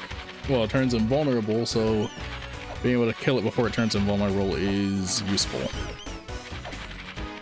as is pretty obvious.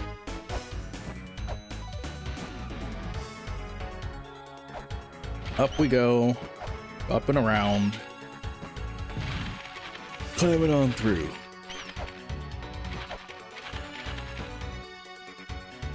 Okay. As you can see, there's a bunch of skeletons here.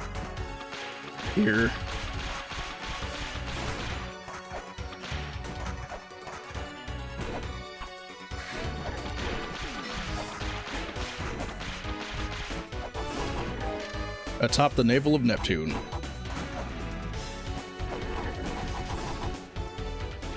Yeah, the implication is a bunch of people died trying to get across the room above here. Which makes sense, because that room is pretty hard to get in. And I'm pretty sure that the hidden room that I'm trying to get into is over by there. I can't remember exactly, because it's... I just thought the room with the axe weaponry is inside of this area. Can't remember if it's like across from the floating platform chest room or not, though. Again, can't wait until I'm immune to bats, because these things are so fucking annoying. They're put in inconvenient places. With the random speed up and speed ups, it's not helping.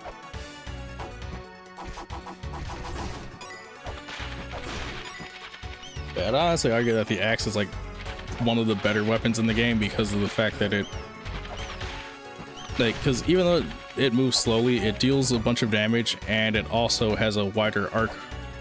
It has a wider reach than any of the other weapons.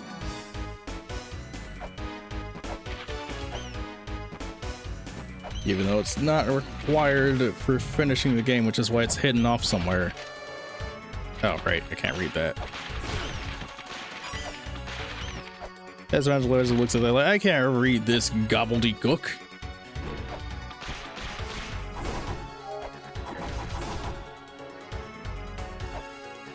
Yeah, I knew the game sped up again, so I was like, I'm gonna wait for this frame rate to stabilize here. Ah, yeah, the grapple claws. That's what's over here.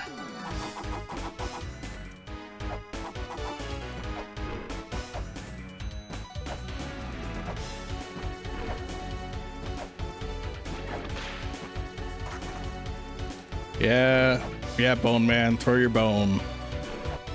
Throw your bone again. Turn back to collapsing now, so I can kill you. You're not gonna turn back.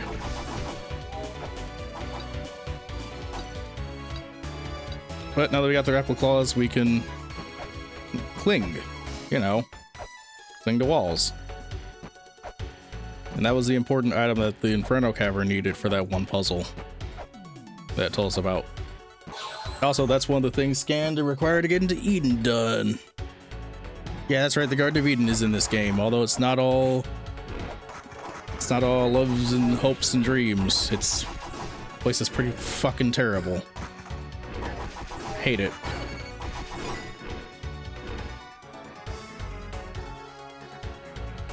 But anyway, I'm probably gonna die. Oh, I'm out of weights anyway, so back to the surface to go heal.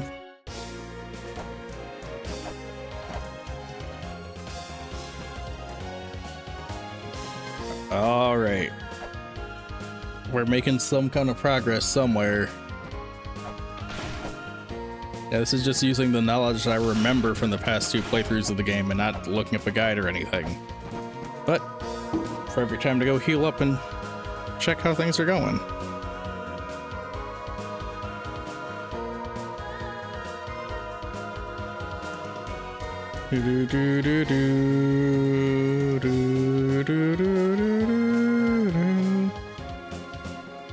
Oh, hey, wow, I'm at 100 followers on Twitter again.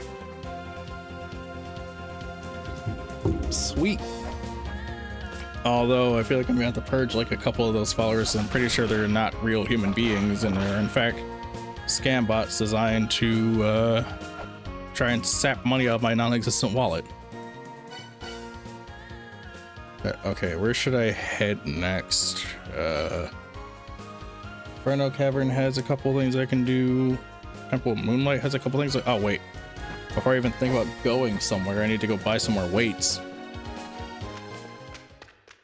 Can't get anywhere without these things. 26, that should be good for now. Let's see, Spring in the Sky. I don't remember where the helmet is. So let's go back to the Sun Temple. Wow, son.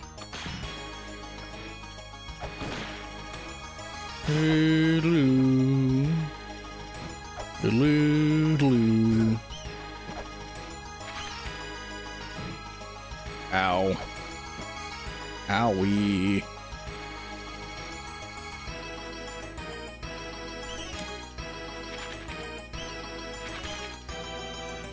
Oh yeah, it's over here that I need to go, not down there. Because I can't get Isis suspended without the boots, but we can go back to the Inferno Cavern to try and get the a little further in that area. Also, I think one of the suckiest things about playing this game is like about the healing system in this game is when you're running so low on health that you're like, I don't think I'm gonna be able to kill enough enemies to go heal, and then you go and like heal up at the spring, the hot springs, and then you end up killing enough enemies to heal after you've already gotten back to full health. Like, I'm close to it happening right now, because I think just like one more healing orb is enough to heal me up to full, which kind of sucks since I went through all that effort of healing all the way up before I died. Ow.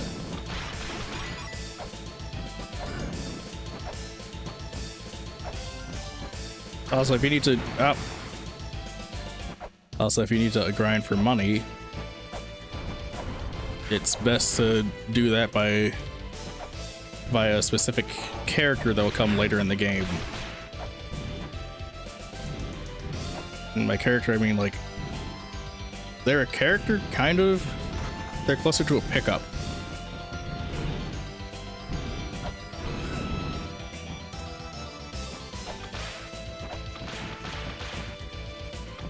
Also, you're supposed to carefully drop down there, but I just failed it, but, you know, it is what it is.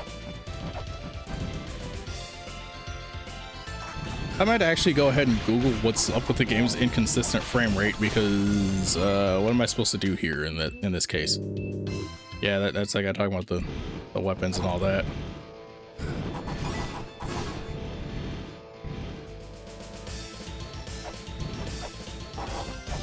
Hey, I get that bomb to explode so it doesn't blow up on me.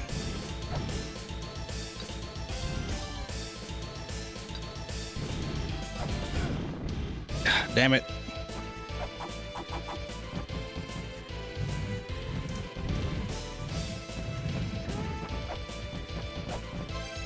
Hang on, we gotta check. No, there's no option for frame rate, because of course there isn't.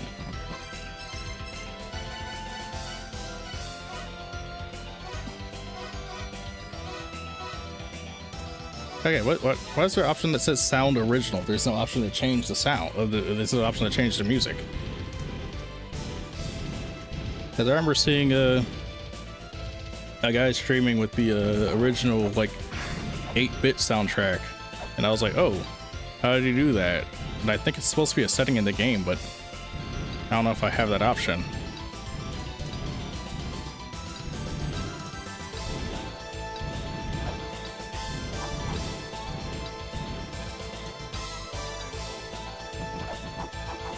Okay, what was that supposed to do? Because I'm pretty sure there's something over there, like in that grapple cling wall section. Now, so I still have no map.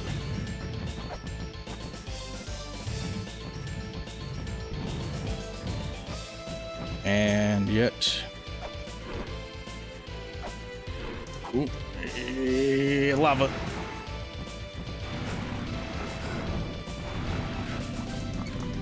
Oh, shit. Damn. That puts me all the way back up here. And you know what? That's fine. I'll be okay.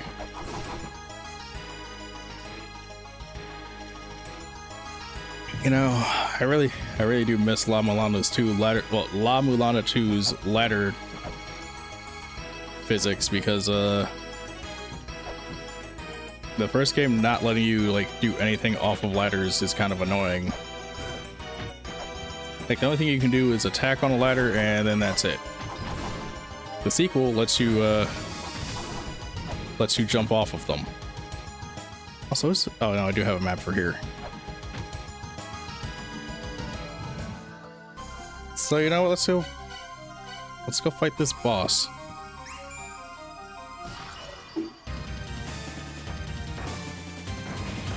We're riding the rails, boys.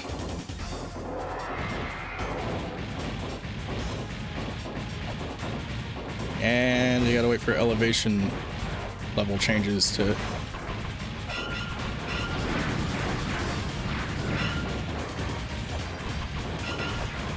Okay, so it's his mouth specifically that you have to hit.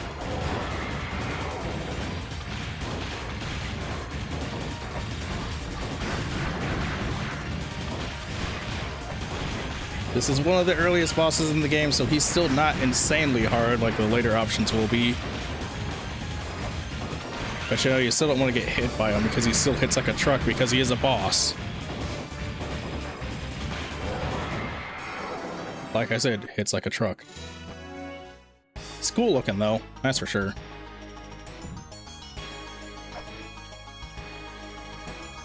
L-Mac. Ow.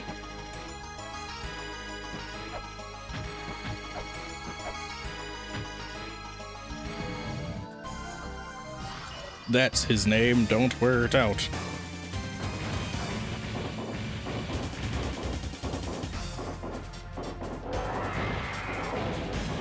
Giant evil lizard with a generic roar.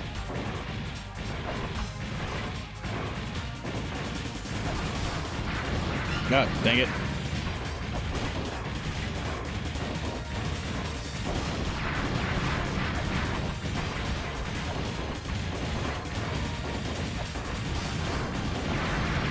I wonder if I can get close enough to his head to... Nope, throwing shurikens don't work. Got it.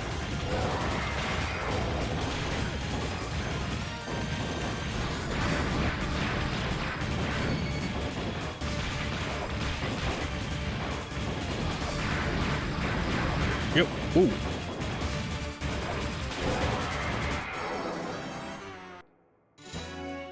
You know what?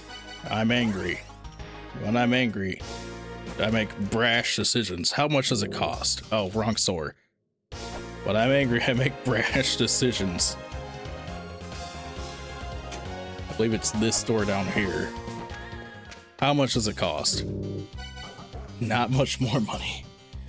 I just need 7 more coins and that fucking lizard can meet its doom at the end of my Smith & Wesson. Give me money, game. I deserve it. Oh, I should probably not use the bullets against Elmac because he's so early on. I think does a lot of damage, and the bullets are expensive. And a case of rounds ain't cheap. Wait, how did I open one of those chests but not the other one? How did I get up there in the first place? Yeah, oh well, instead of worrying about that, I'm gonna go back in here.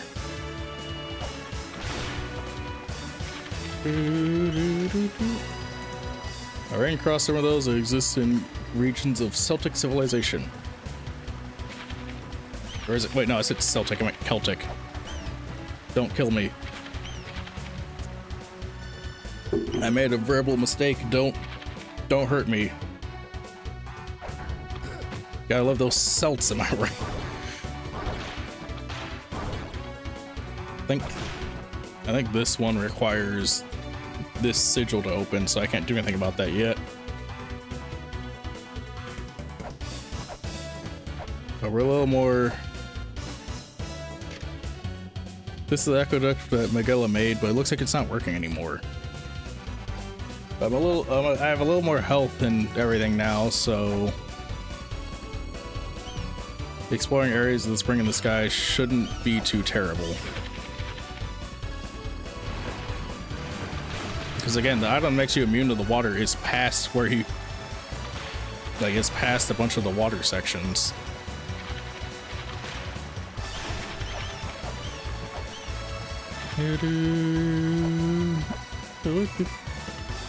Also, a fun fact about this area that I think I mentioned in a previous playthrough of the game, but this version of the soundtrack is actually different. Like this area's theme is actually different compared to the original version. Like all the other tracks are just sort of expanded on, but this one has a different melody because it was originally ripped straight from an older, like the melody was ripped straight from an older MSX game. And since they didn't know, oh well, they were worried about copyright, they changed the melody to be legally distinct from it. Like, the original game was freeware, so they didn't care about any of that, but since they were selling this version as a paid version on the Wii and PC, they were like, okay, yeah, we have to do something about this. Otherwise, they were worried about facing the wrath of a game from like the late 80s or early 90s. I can't remember when it came out.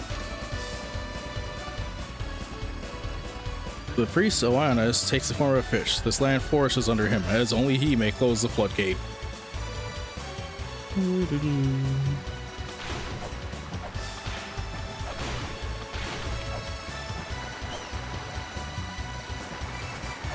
Got stuck on the wrong edge of the waterfall. Now I gotta walk super slow.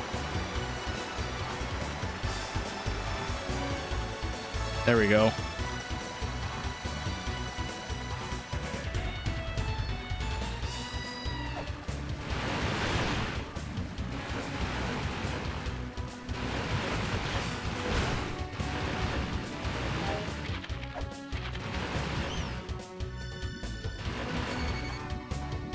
Yeah, I know I'm dying. I know this is stupid and dangerous. 10, 9, 8, 7, 6, 5, 4, 3, 2, damn. Reload save, please.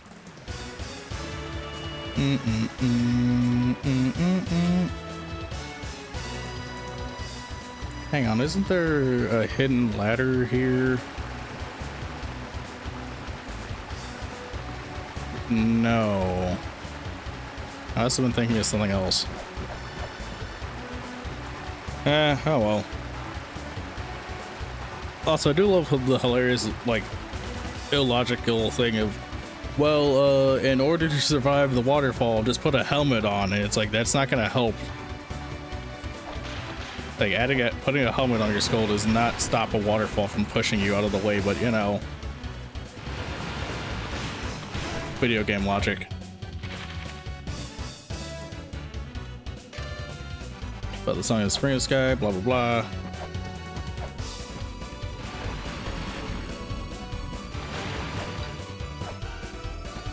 Yeah, there's the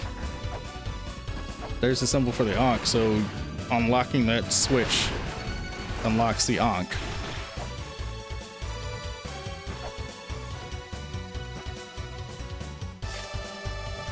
Seeking Eden, blah blah blah. That's the information about the Eden puzzle.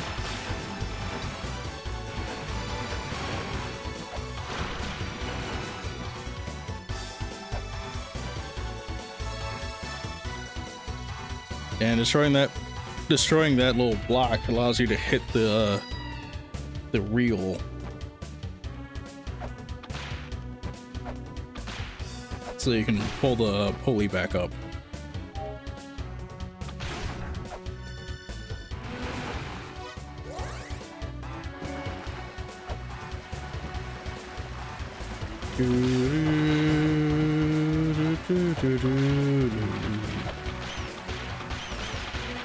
Surprise fish comes back all the time. They have a specific name, but everyone calls them surprise fish after one of the more popular YouTubers played this game back in the day. Oh. Okay. Alright, back to the surface. I'm kind of forgetting where I need to go. so we're gonna go ahead and heal up again. Hey, look at that, I've been live for 2 hours now.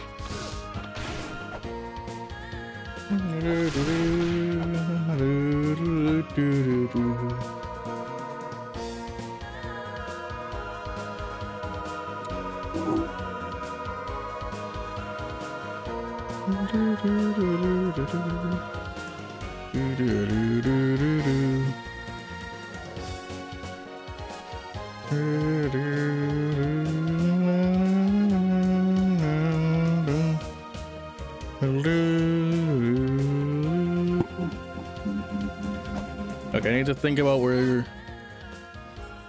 I have been and where I haven't been. So let's see.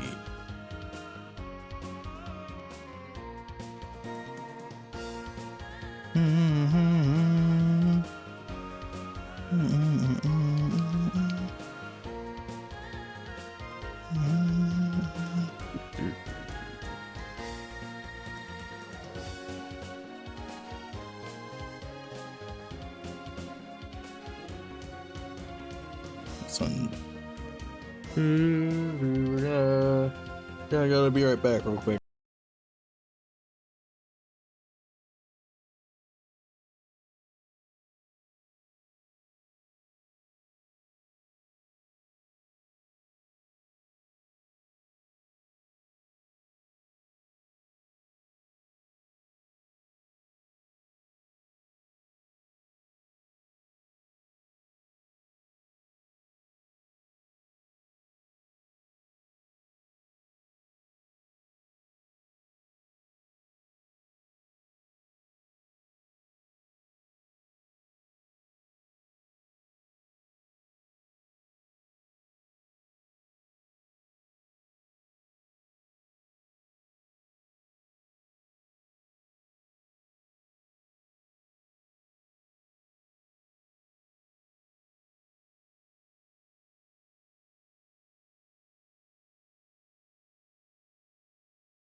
Alright, we're back.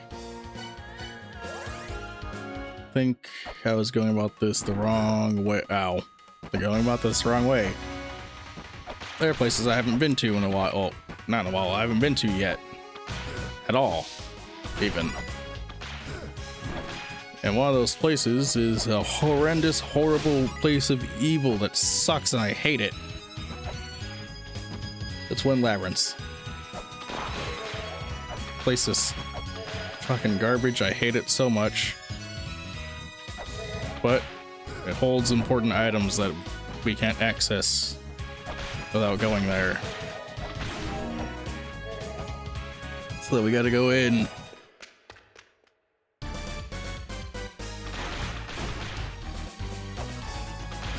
This place is suck.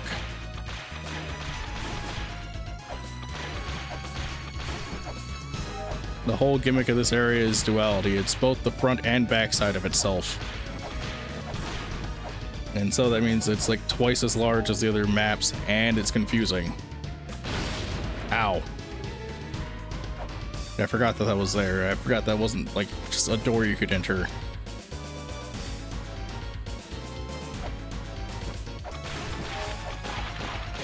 But there's a shop in here that you need to go into. And look, he's selling that helmet I needed. Waterfall should pose no problems with this helmet on. I'm grateful. Damn it, keeps you safe and sound. No more being washed away by the waterfall. But also, it's just right there.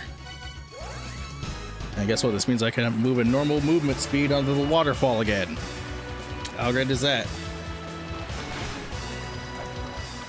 Now I can actually make progress in here instead of being stopped by that waterfall a little further ahead.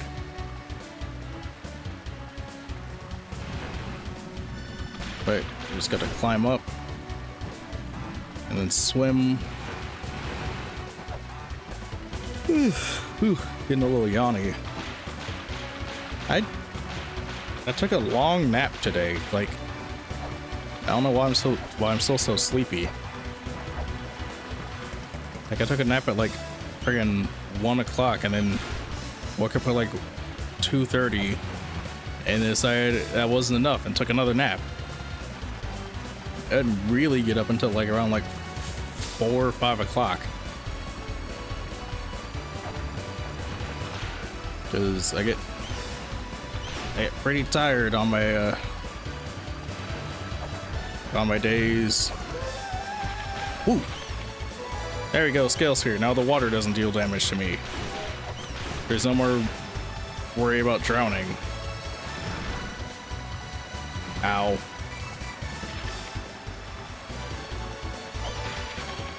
And I'm gonna start getting the comments talking about how lazy I am for saying that I took what was essentially a mini sleep rather than just a regular nap. And that I say, meh. Alright, this big guy. He shoots eye lasers. Reflective eye lasers. And only his head is weak. So I'm just gonna leave. I don't feel like dealing with that. But this also means I can go ahead and do the thing with the puzzle with the other thing. So we can finally flood the Temple of the Sun.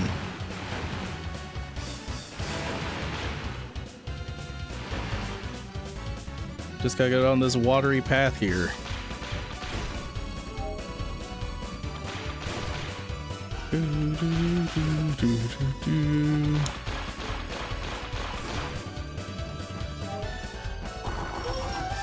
There we go, now it's active.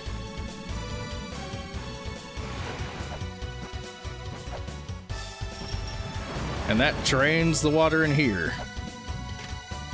Oh hey, it's a statue of Anunnaki. It resembles the mural of a god Sumerian mythology. There are theories that there are aliens from the planet Nibiru. That comes back to play in the sequel.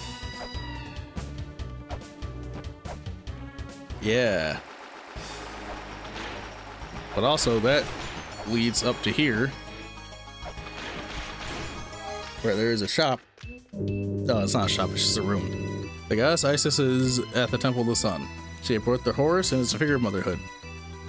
Because of this fact, she waits silently, perched higher than any other god.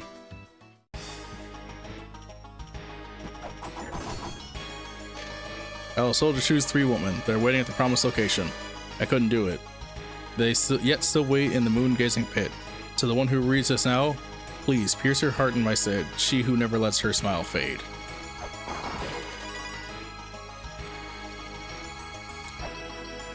Okay. You want me to stab a woman? Oh, okay, got it.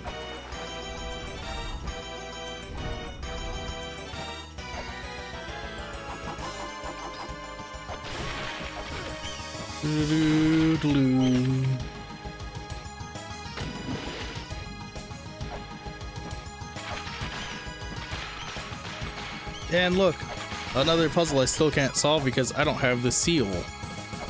But hey, at least I solved part of it.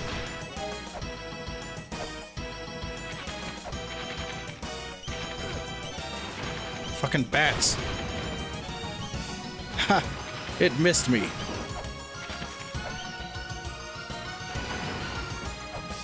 I don't think I can say that very often. My plan here is to... it's not enough. I don't have enough momentum.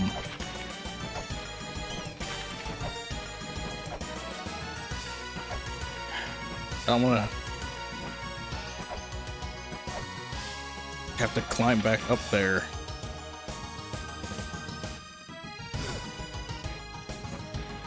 Yeah, now that the water is in this room, it basically pushes upwards and outwards, and then you would flip that seal open in order to get the treasure that's over there. So instead, since I can't get in there, I'm gonna go back down and try it again. Because there's two different entrances to the other area, and I want to get in the top entrance first since I can't get in the bottom entrance. Actually, I think this is faster than swimming up there. Stupid fish.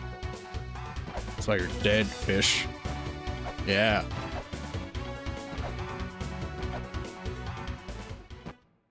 Okay, yep. Top of the Temple of the Sun. And you want to jump.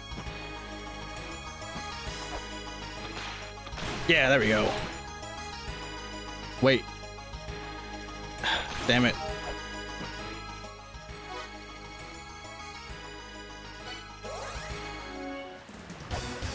Okay.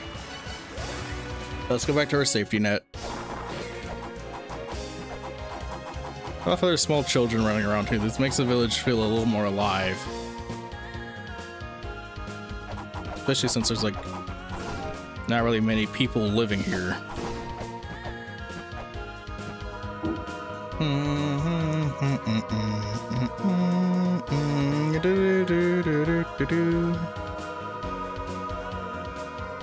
There we go, full health. Wrong place. Just gonna try and go up to the top. There be stuff awaiting us up there.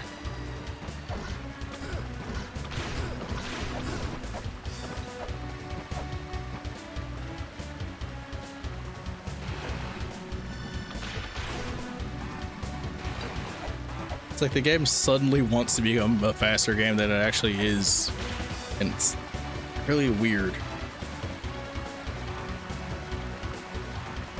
It's like, what do you mean? What do you mean the frame rate's randomly gonna speed up on me, screwing me over by screwing over my thought process?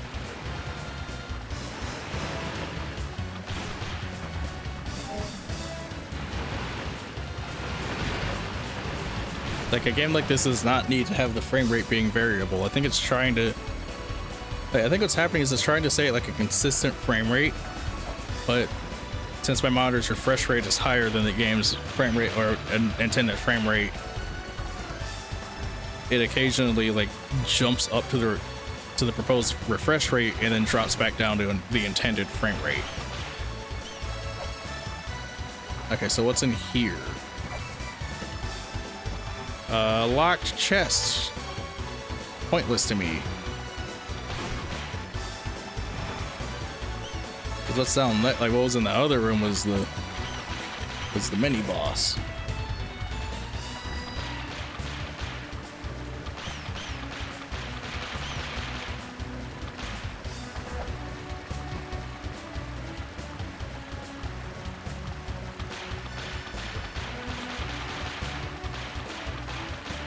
Okay, just gotta wait for this to come back.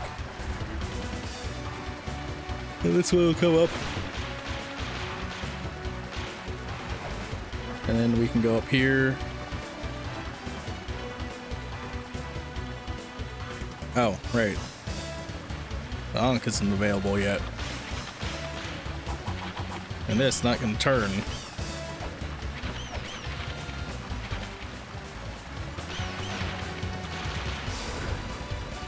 Ow. Double ow.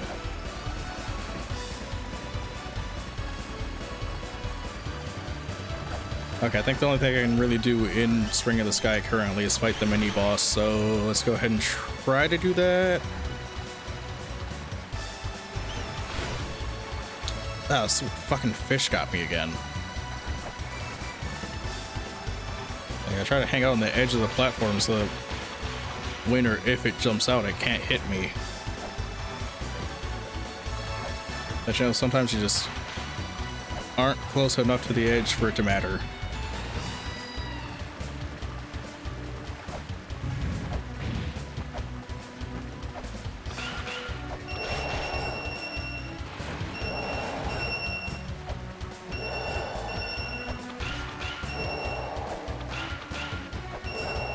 I think I can only hit him with the whip at the apex of my jump. So I gotta... Oh, his hands don't damage me. Okay, cool. That makes this a little easier. Now it's really just having to worry about his freaking laser beam eye.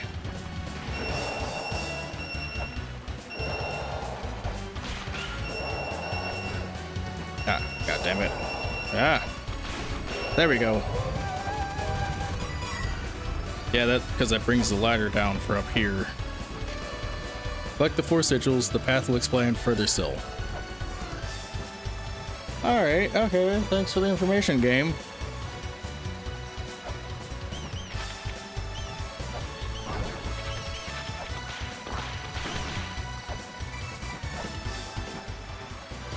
Yeah, there's no room above here.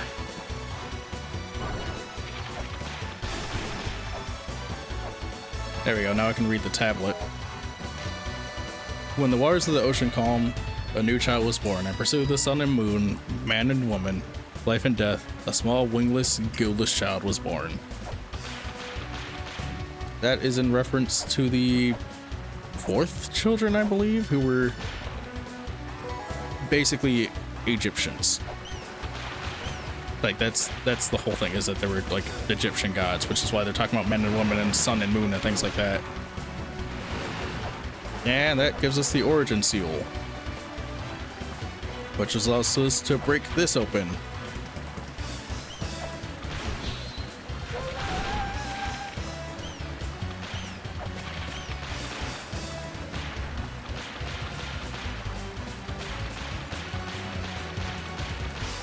And it opens up that shop down there, which is where the fish man went. Won't you buy something? Blub fishy blub. Yeah, buy some caltrops. Thank you, blub fishy blub. That's caltrop, ammo, blub blub. Now buy it, blub blub. I won't buy it, blub blub. Furling your sails then, fishy fish. Yep, see you later, man.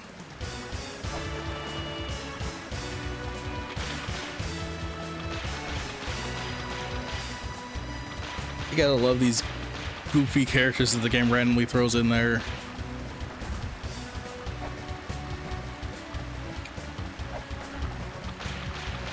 Yeah, die, evil. You damnable sea creature.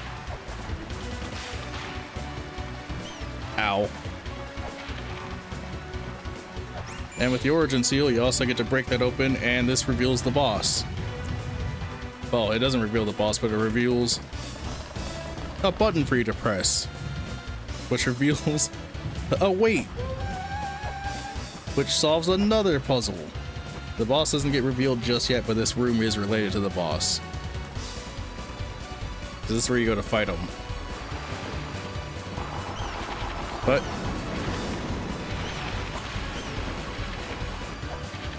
you open up that, and then that causes the water to go in, so the boat will be accessible. But just because you can access the boat does not mean you can access the boss. You see how convoluted this game gets? Because you gotta go all the way back down and do some other puzzles in order to access the boss fight.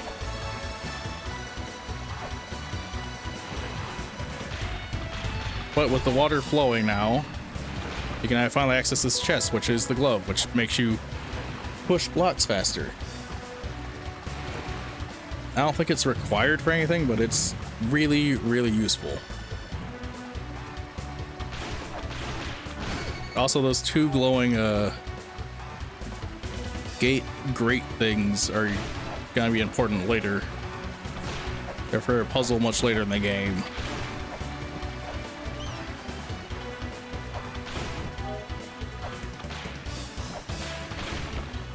It's like a very memorable puzzle to think about, honestly. Because it requires a solution that you would, like, no one in their right mind would think of. Oh, that's not the origin seal, so I can't do anything with that.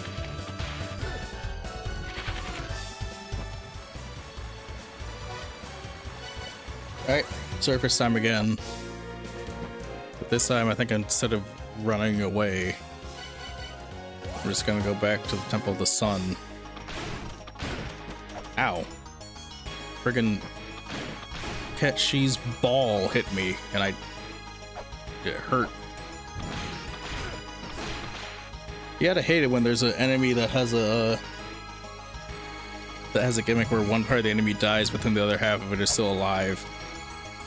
In this case, it's not even alive, it's just an item that the enemy was using.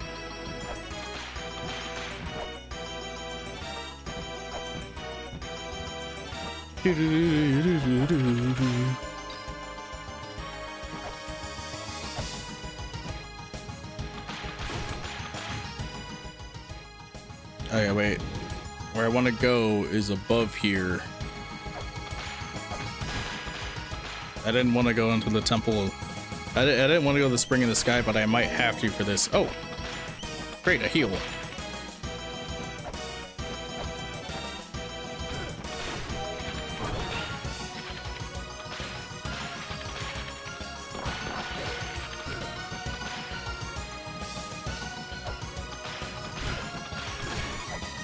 Okay, so what's the deal with this block here?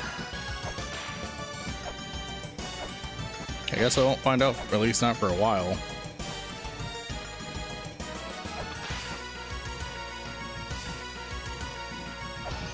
Well, this isn't where I intended to go, but it's where I ended up, so Temple of Moonlight.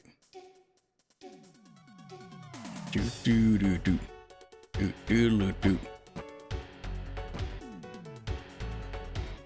Okay, no, not this direction. That's kind of useless to me right now because I can't do anything over on that side. It just lets you see what's over there.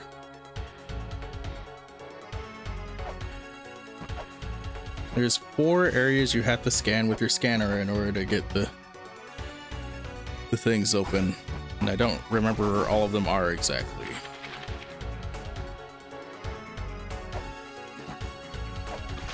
I got one of them. No, the other one is MJ, so there's that.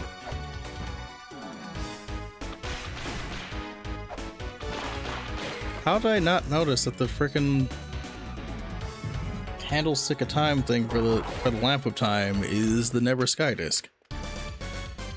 Anyway, welcome back to the Twin Labyrinths. Yeah, that's right. We're on the B side of it.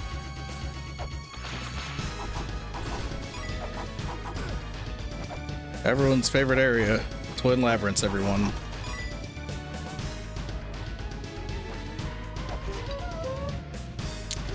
Great. In order to get back there, I had to go all the way back to the friggin' Temple of the Sun to get to the Temple of the Moon to get back here. Where the fuck is that executable so I can go to B-sides easily? Oh well. Actually,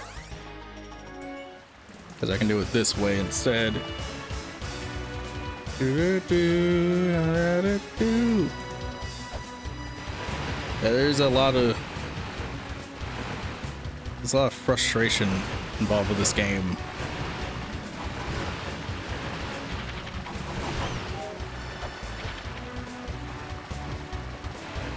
Oh hey, there's the switch that makes the Ankh appear for the boss, but I'm not gonna fight that guy yet because he is a pain in the ass.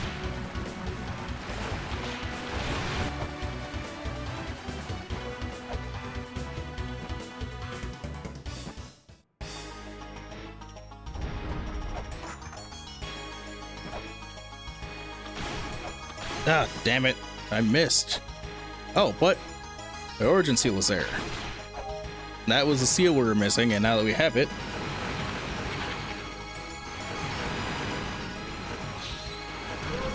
that breaks that open. So now we can get into the lower area.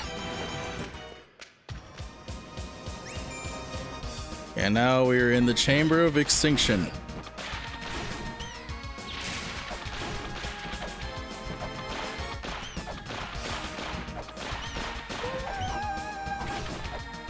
And that unlocks something back in the Temple of the Sun.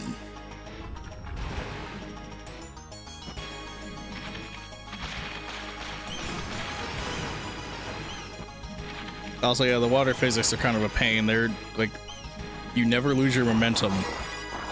So all you can really do is try to change direction.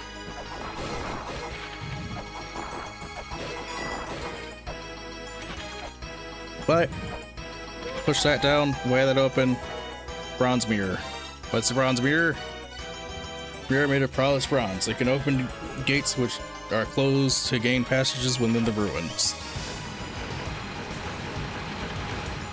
Mirrors cast reflections. Reflections mean B-sides. B-sides mean any area with a boss that you have killed will now have those weird gates with the eyes on them open. So you can go ahead and enter the B-sides that way rather than just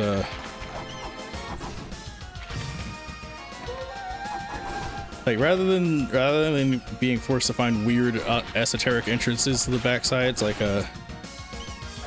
going through the Temple of the Sun to get to the Temple of the Moon, something like that. You can now enter an area, find the special door that leads to it, and just walk in.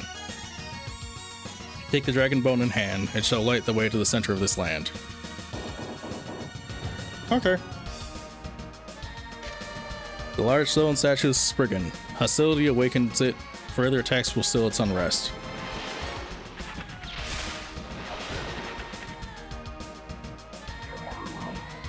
Also, hacked on Kyrie's.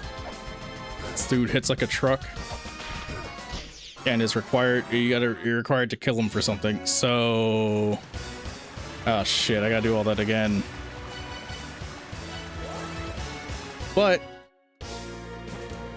we now, wrong shop. We now have enough money to afford the best weapon in the game.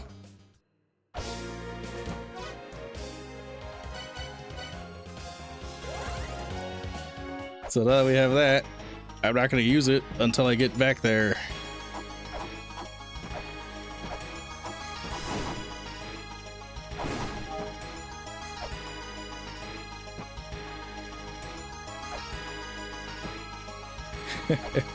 Because you only get 6 shots. Oh, hey. Origin seal, right in Mulbrick's room. And that makes her live again. Mulbrick slept well. Oh, are you the one who woke me? I see. Now I'll lend you a hand. Mulbrick will help you, but still terribly sleepy. For now, here's some useful information. Wedge is another name for the god Horus. Horus, the god that the Filth children worshipped. It's an eye that supposedly sees everything from on high. See, Mulbrick knows pretty much anything. Ugh. Sorry, sleepy. Go to sleep for a while. See you later. Okay, so I was wrong. The 4th children were fish. The 5th children were the frickin' Egyptians. That's gonna be a weird statement. Like, yeah, the 4th humans on Earth were actually fish people. See, and then the 5th children, they were just the ancient, like, they were the Egyptian gods. Yeah, I know how crazy I sound, but you know, it's all true. Read it up all about in my tell-all book. Lameza sees all.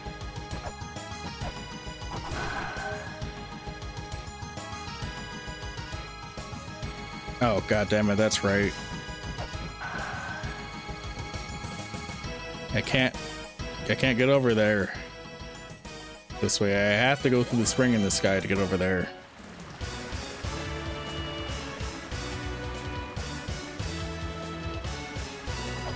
So down we go again.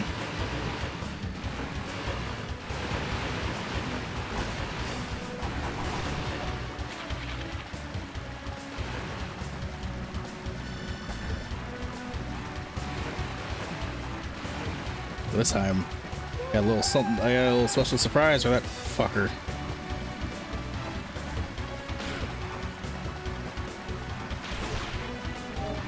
Should be another ad coming up soon-ish. But it's all no worries.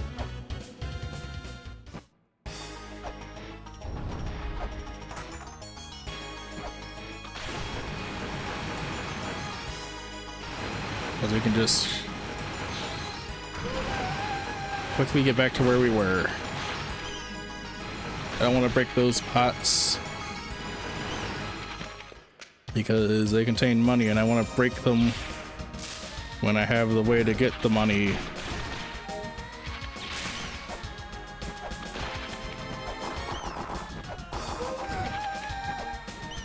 Yep, there we go. Now that's open. Leave the room.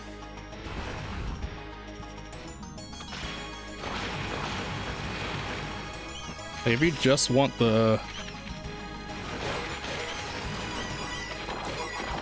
mirror, you just break the one on the left, but you know, the other ones contain goods.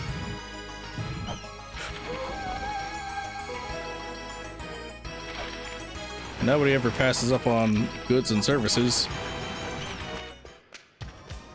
Hey, there you go. The ad's about to start in like a little over a minute, so a little under a minute.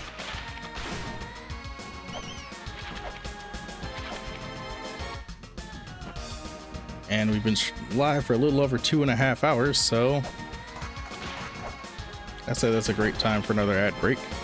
Don't you agree?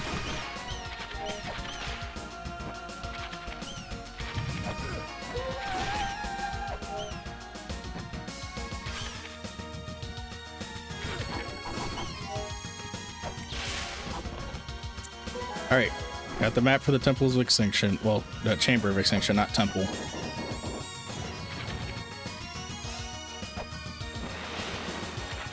All right, Hector Conkyries. Eat lead bullet. Fuck.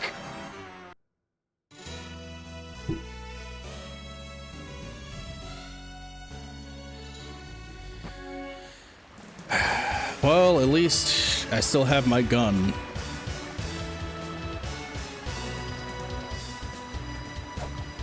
So I just have to be careful.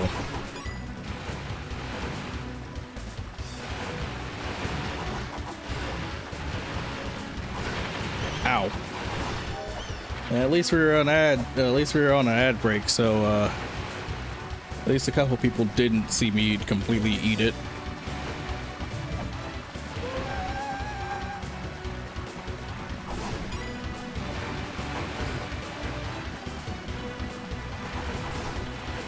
Okay, we're going back down.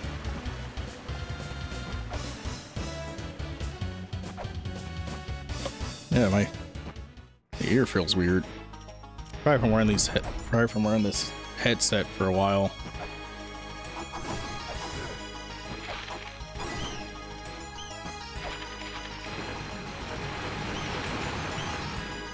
All right, origin seal to open that.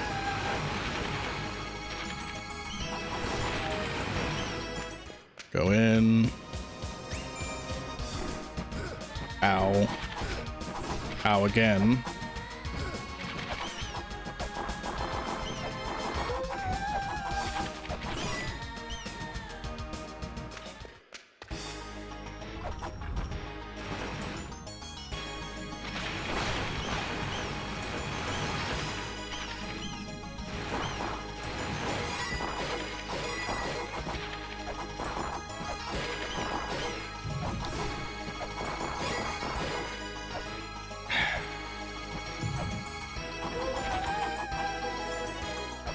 Get the mirror. It's useful for things.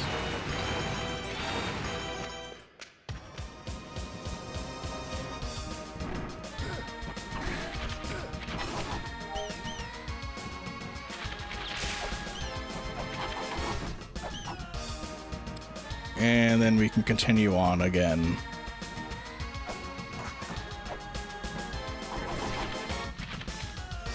Diddle-oo.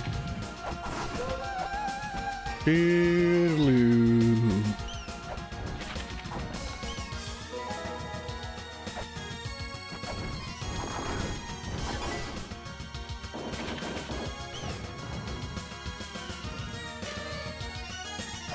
Yep, okay.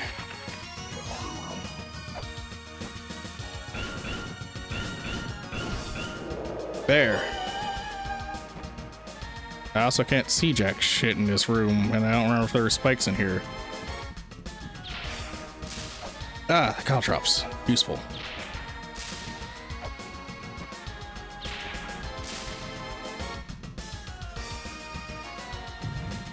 But now that Hector Kyrie's is dead,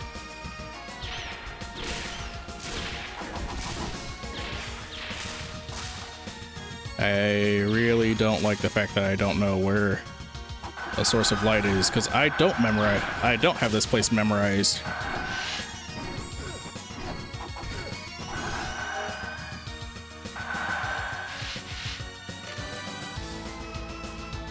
Yep. Open the 4 boxes, seek the 4 vessels. Beneath the dancing man's feet in a place bathed in moonlight. Yep. MJ.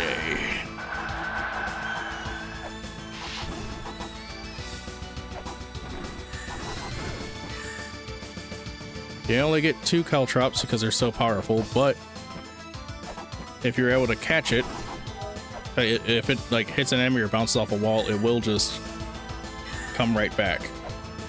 And God damn it, I jumped over it. But hey, worked out because I can now light the room.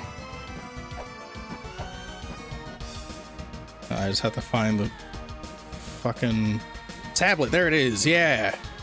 It all worked out. Behold the chamber of extinction. Here lies the remnants of a disastrous battle. Whew.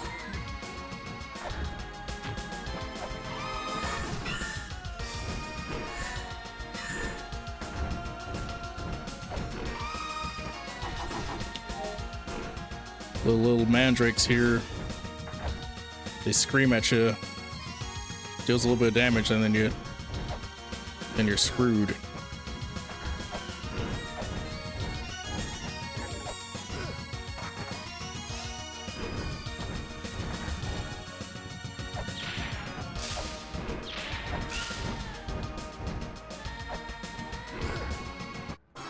Ow. But guess what, game? You gave me a save point. Shouldn't have done that if you wanted me to stay dead.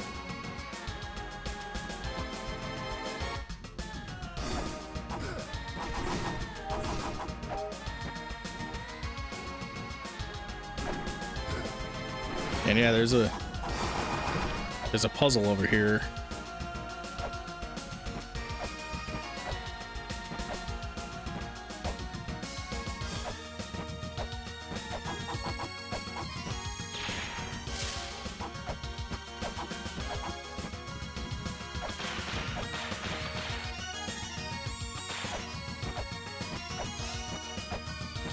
And I'm not trapped inside the wall because this is intentional, but I don't remember where to go from here.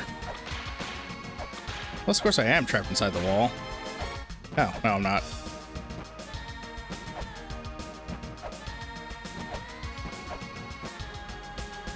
There we go.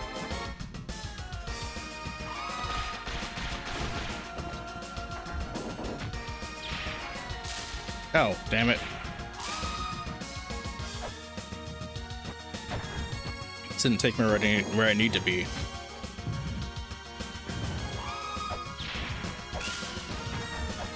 Yeah, just dropped me back off below the Holy Grail tablet.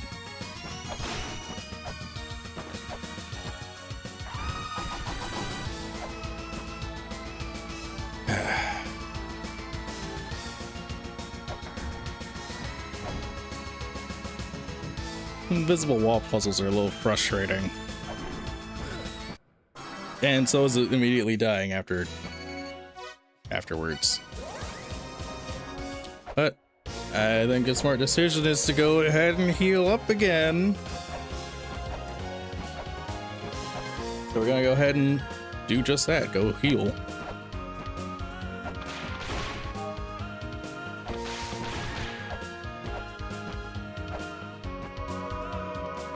Go rest inside the in the fountain and go ahead and run back out there and fight.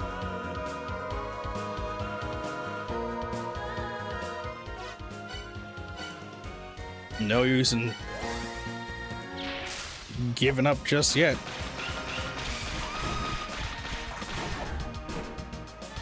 Yeah, that random frame rate increase and decrease is really gonna screw me over.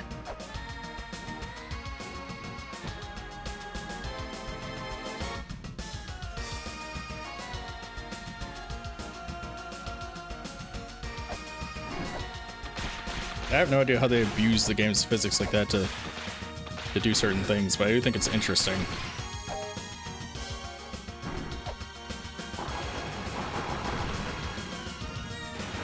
Yeah, I had a feeling the light was going to go out soon, so I went and stopped.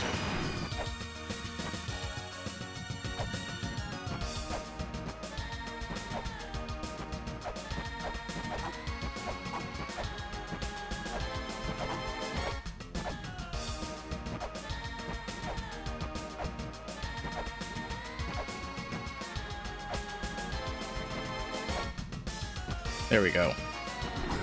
That's where you're supposed to. You're supposed to drop back down into here so that way you can push the thing and turn the light back on. Well, not turn the light back on, get rid of the barricade. Proceed through the wall.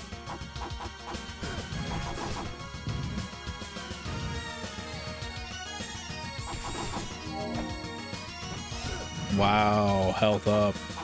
How great.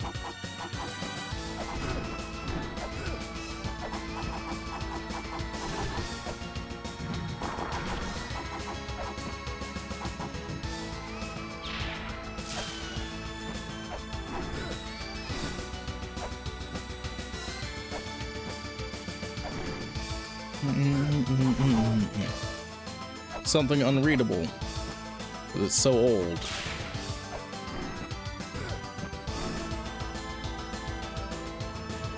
And hey, look, we're up here now. And yeah, this place loops around weirdly like other places in this thing.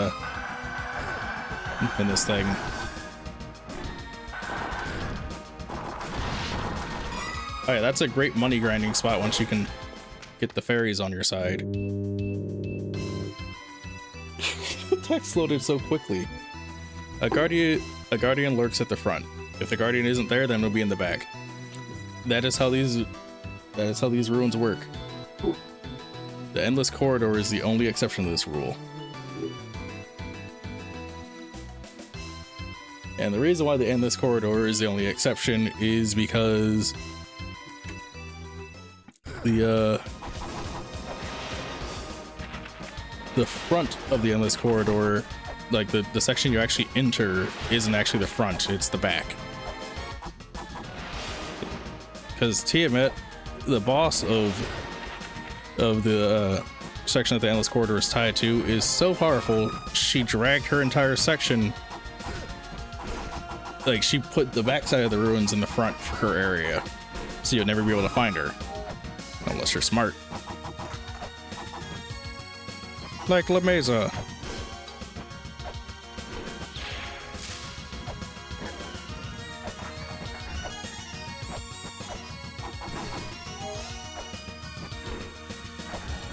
Which, I mean, when you know the lore of the game and its sequel, it kind of makes sense why Tiamat would be that powerful. It's literally just, she was essentially made to be a recreation of the mother. But I think it was either first or second. No, it was the first children, because I wanted to cover her power.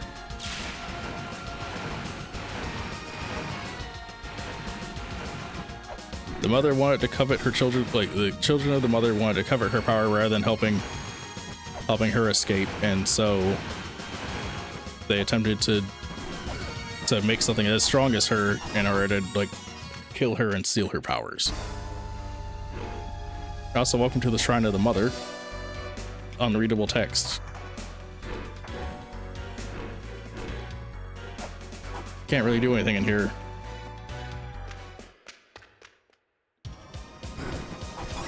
But interesting choice to have the Chamber of Extinction, an area of death and decay, right next to where the entrance to the mother goddess of this series is.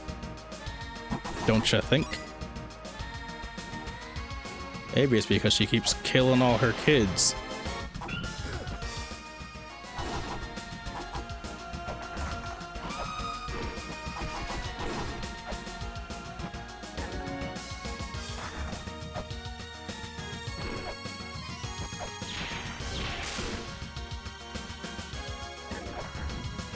There are theories out there that the mother isn't truly evil, but there's also like, yeah, but you keep murdering your children in order to try and get them to do what you want. Ow. God, I hate fucking being this close to death constantly in this game. Hey, see how there's a ladder that leads down? It loops all the way back to the last room, which is side path. So the Chamber of Extinction is using like non-Euclidean geometry to its finest. There seems to be writing X here, but it's impossible to decipher. The Great Mother slumbers at the center of this world. Lay the dragon bone to rest there. Thou shalt then be permitted to stand in the Mother's presence. Let the map guide its placement.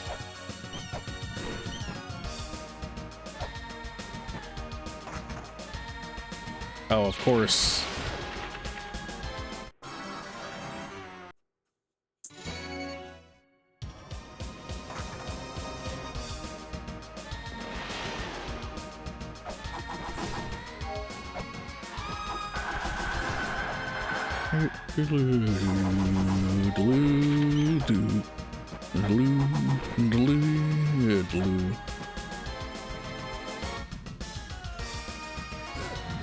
What? Fucking slime hand. Okay, let's get out of here. Let's skedaddle. Nothing good ever came from that.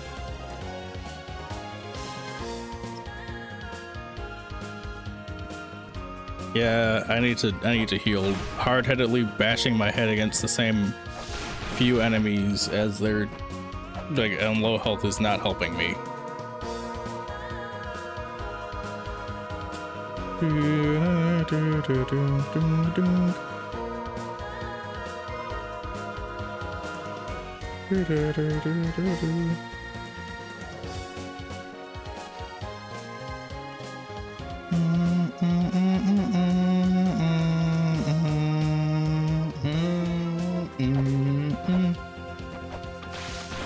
Also, as far as I never showed you guys off, I never show off what's up here to guys.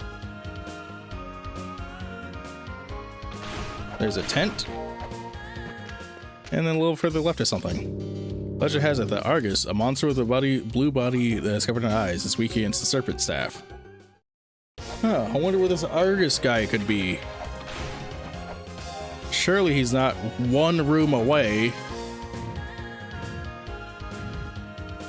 Yeah, there's just... This dude's just literally like on the next screen in the first area of the game. Yeah, I just find that fucking hilarious how he's just right there. He's just fucking just like, yeah, the villagers is perfectly chill with this giant monster stomping around near their like near their sacred temple that's like just off to the left. Like there's like a prayer altar over there with an important item. Yeah, you know, just yeah, that's just Argus. He just walks around. He doesn't even do anything. Just don't touch him. He hurts a lot. Also, now that I have the helmet, I'm not gonna get pushed away by the waterfalls. Even the birds here are evil and out to get you. Like, a dude literally just died right outside the temple.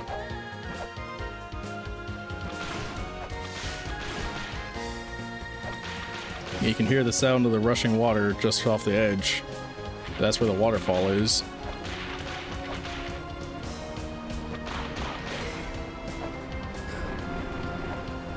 But it can't do anything to me now, ha! Oh, well, it's pushing me off to the side, but it's not gonna...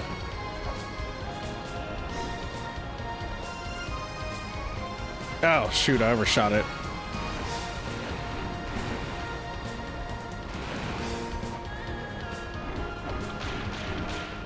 There's nothing back here.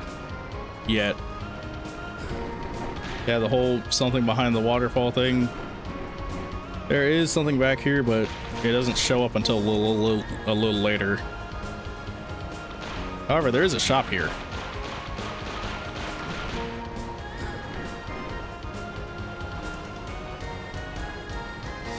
It's just a little higher up than one would expect.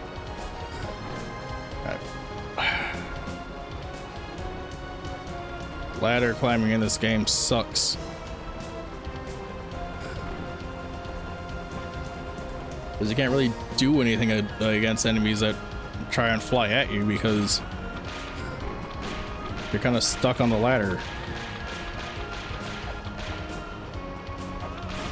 That's the only way to get in. There's like 2 ways to get in there, and only one of them is really like a viable option. I missed it again. What, do I need the feather to double jump over there? I can't remember. Or am I just timing my jump wrong? It got me at the very top of the ladder.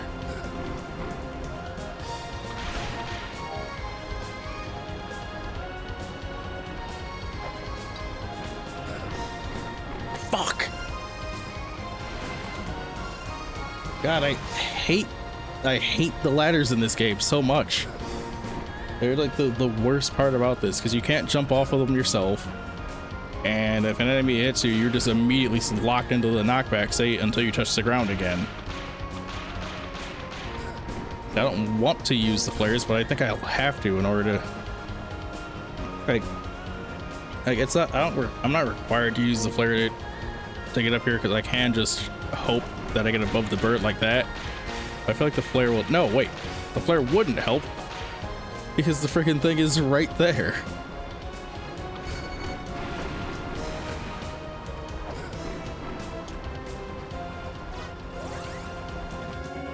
God, fuck these evil birds.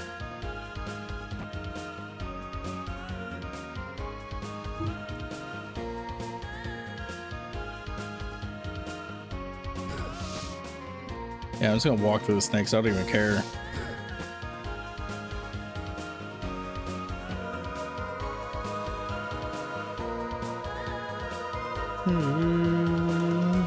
Do.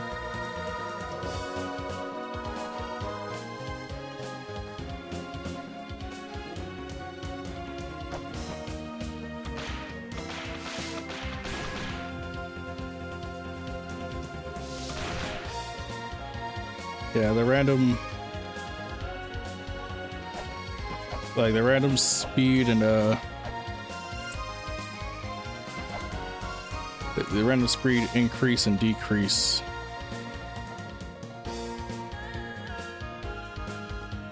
is going to screw me over constantly. Also, I'm gonna make another save, that way I don't have to worry. Because I don't remember if I can do this right now or not, but it's there and I want to try.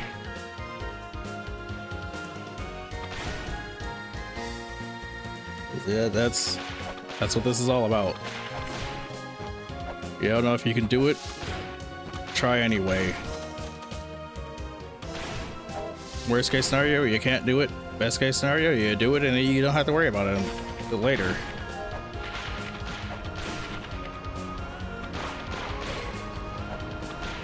Also, yeah, I forgot some enemies do in fact drop weights, which does help. And yeah, that's also why I didn't want to use the flares, because they miss sometimes. Yeah, I'm not going to be able to hit that. I think I need the double jump in order to proceed with the plans.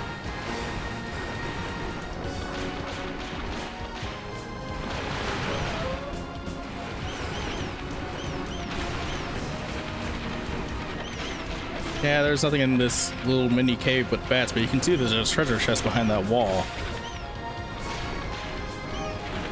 So I'm gonna need the feather, which if I remember correctly, the feather is behind the thing. Like, the feather is behind Argus, and to beat Argus, you need the serpent's bone. So there's your quest wall.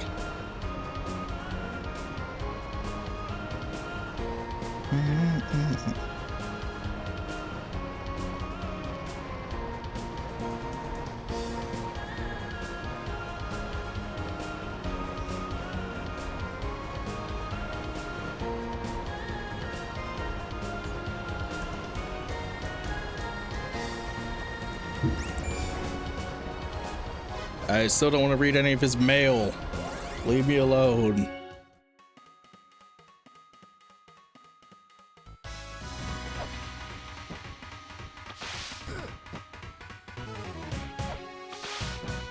Oh, how did I not see this pot this whole time?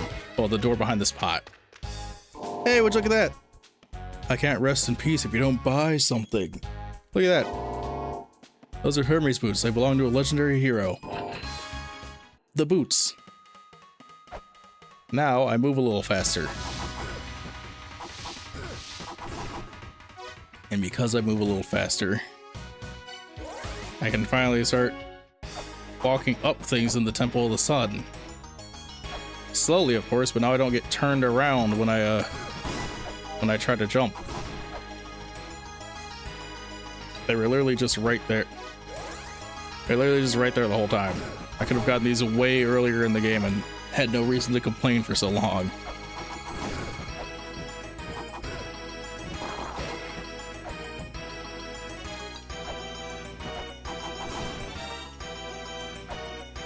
Because now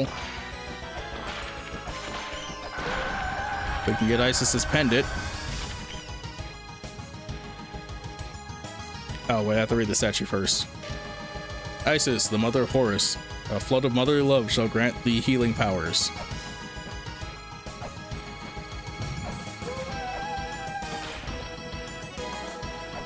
Now we got her pendant.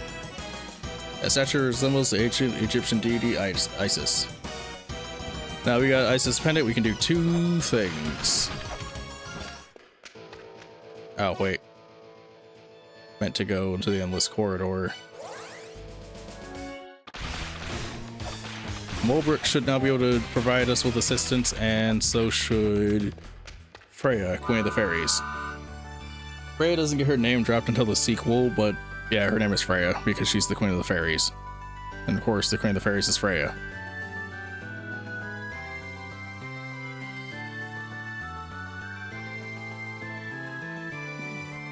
Can't believe Argus helped me. Not that Isis.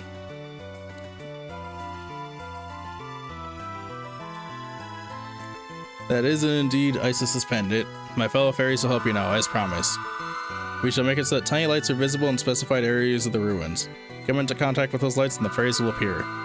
As I am the queen, I shall remain here. Return to me if you are faced with a task beyond my fairies' powers. You won't need to talk to her again until the end of the game. Well, till near the end of the game.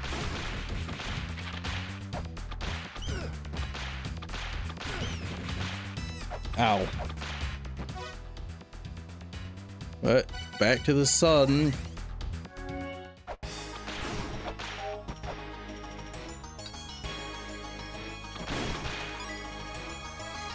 We return to the Solar Temple because now we can talk to Mulbrook about Isis's pendant. Ow. Oh, finally started to wake up. Mulbrook is the daughter of an excellent tailor and one of the race of the four philosophers. Father worked for the philosophers, so naturally Mulbrook served them as well. Mulbrook was chosen to be your helper because of her excellence. So for any problems, come see me. Mulbrook cannot move to preserve eternal life. The lava's hot? Duh. But if you tell Mulber to do something about it, it's something Mulber can do. Oh, Mulber heard that there's a cave that can block the heat from lava. Mulber thinks it's at the very back of the cave with the lava. You'll have to go with the intention of dying. Need me to repeat? No. And Mulber going back to sleep. A field covered in darkness, you say? Actually, that's right next door. Mulber thinks there is a way to make it bright, but it's difficult. First, you have to solve the riddle of the god of light in the chamber of birth. Then there'll be a change in the chamber of extinction. It's still far ahead. Be patient, don't be hasty. So yeah, that's like not towards the well. Oh wait, oh, she had something about the corridor of light. Moving floor of the twin ladder that doesn't move.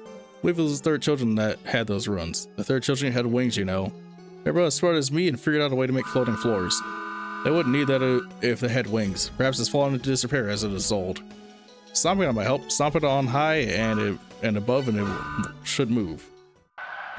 Yeah, that's a hint about one of the things in the endless, like in the in that one place that she was talking about, the place with the things. Yeah, that place.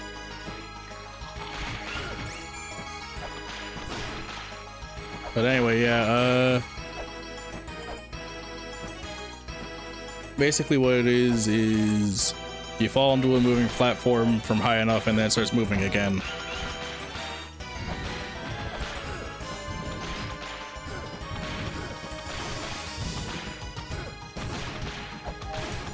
Yeah, the progression of children is basically snake people, the giants, bird people, fish people, Egyptian gods, clay people, clay people, clay people. Because that's right, modern humanity, we're just a bunch of clay, we're just some lumps of clay.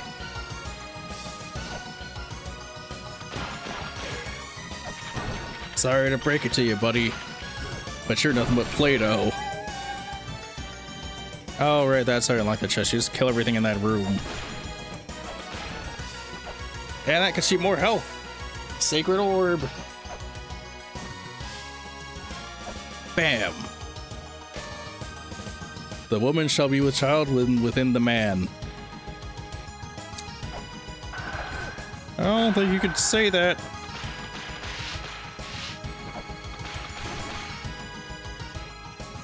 Yeah, that's a puzzle for later.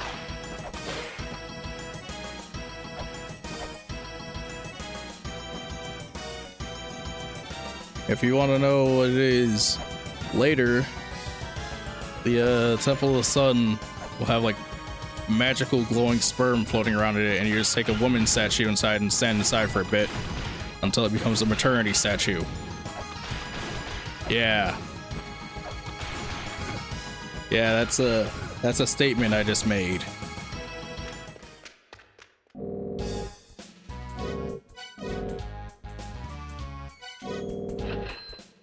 Yeah, that's this game is weird.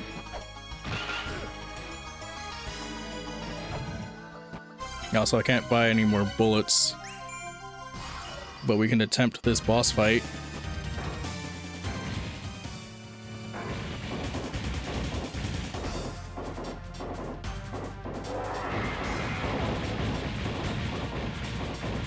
Elmac. Come at me, man. Oh no.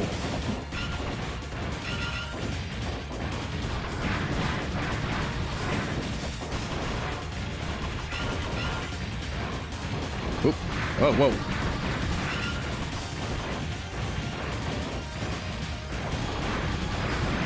Ow, ow, ow, ow.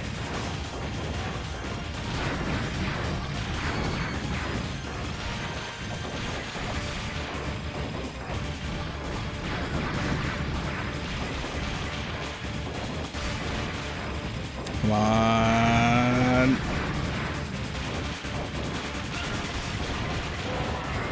Shit. I got fucked.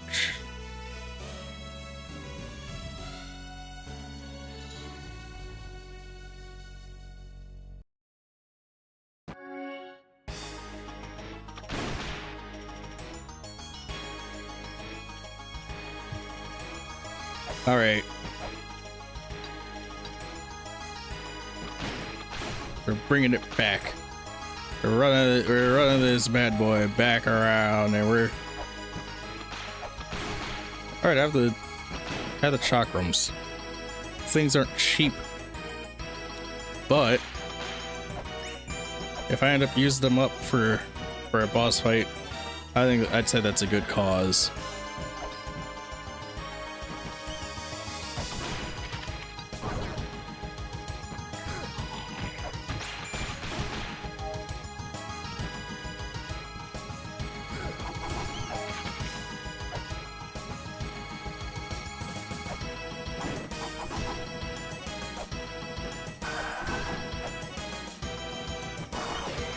Yeah, because of the fact you have to kill these guys, well, kill all of them, pretty much gotta do it by climbing through the top. And then hoping that the bats fly in a certain pattern that lets you kill them.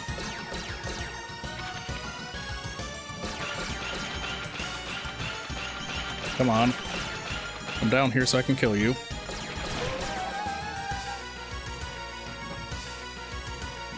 Because that extra health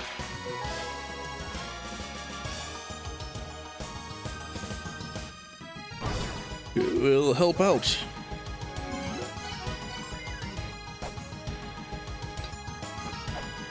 I should probably be getting ready for bed soon. I think after we beat Elmac, I'm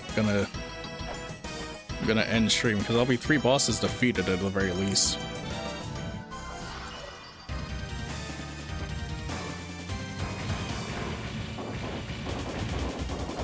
Yeah, before I use the chakrams, I'm definitely gonna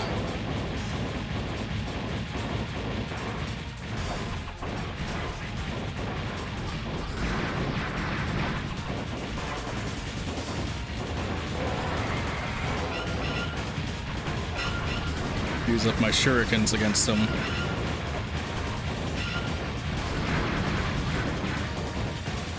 Yeah, the game is still running much faster for some reason.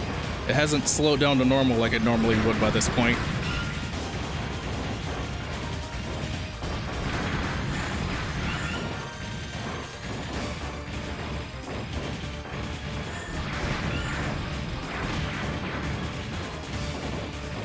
Like, this is just becoming borderline unplayable with how it's randomly going faster.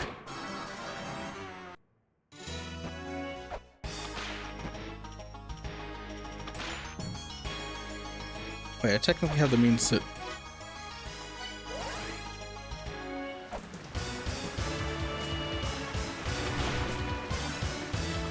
Let me look something up real quick.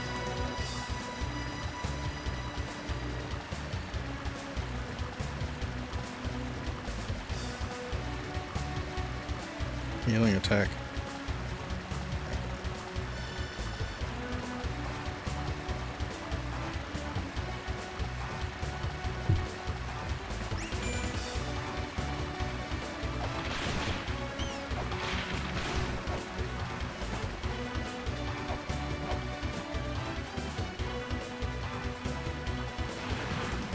We're gonna try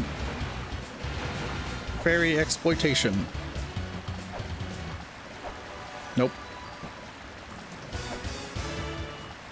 Nope. Nope. So the fairies are pretty annoying in that you have to wait for a specific pattern like that. And that gets you the treasure fairy. Well, not specifically it gets you a treasure fairy, but because of the because of the randomized pattern, you kind of have to hope that the game gives you the fairy that you want. Now I just have to make it back up to this room.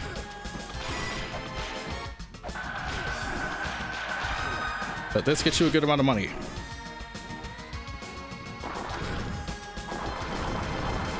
Because you just do this.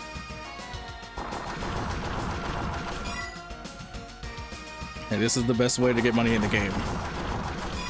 You take a ferry and you just go ahead and break open these blocks repeatedly. Because you're guaranteed money every time you break the blocks with the ferry here.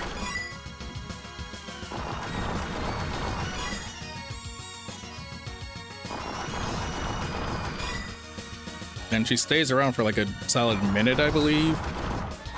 So if you're quick about it, you can get a decent amount of cash stacked up.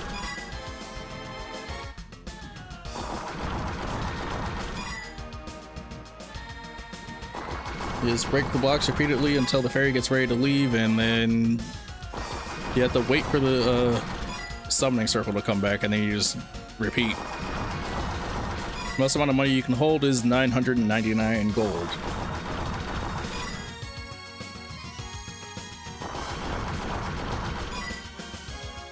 I think she might be getting ready to leave soon.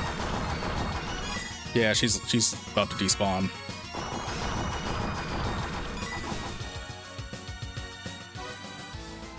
And that's not enough money to buy a case of bullets, so I don't believe.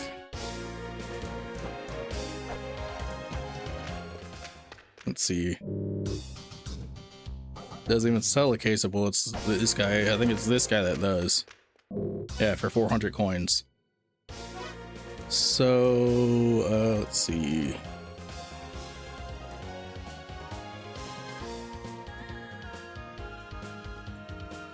Nothing with the current status of ferries and ferry points is stored in manual saves or quick saves. Meaning if the game is saved while the ferry is present, loading the save won't cause the ferry to reappear. This gets a ferry point cooldown will be reset to 0 when loading any save, which can be exploited to get around the cooldown and allow you to summon the ferry immediately. Oh, cool. I can just go back to the spring in the sky, save, quit, and then come back.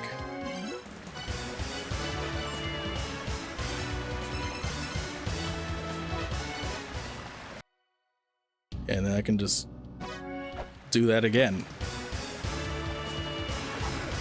I don't think I knew that.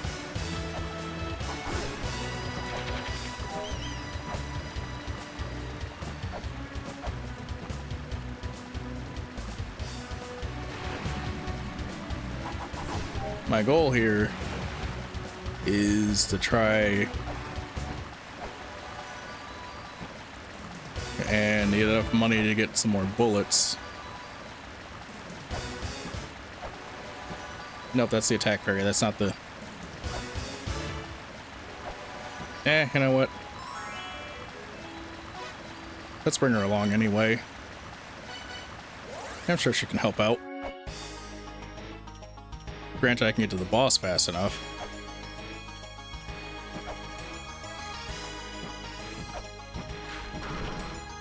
Oh, she doesn't fire bullets. I guess I'd be too broken.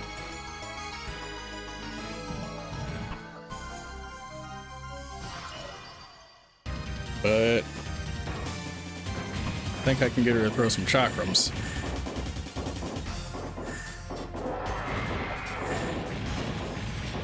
I just gotta hope that she lasts long enough for the boss to get hit by them.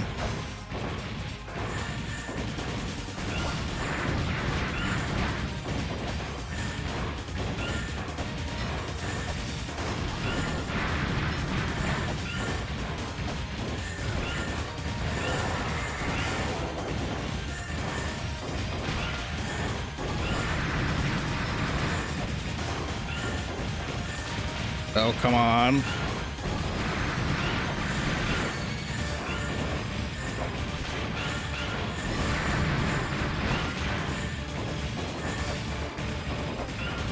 I think the healing and weapon fairies last the longest out of all the fairies. Ooh, bam, dead. Thank you, little Miss Weapon Fairy. You were really useful. Thank you so much.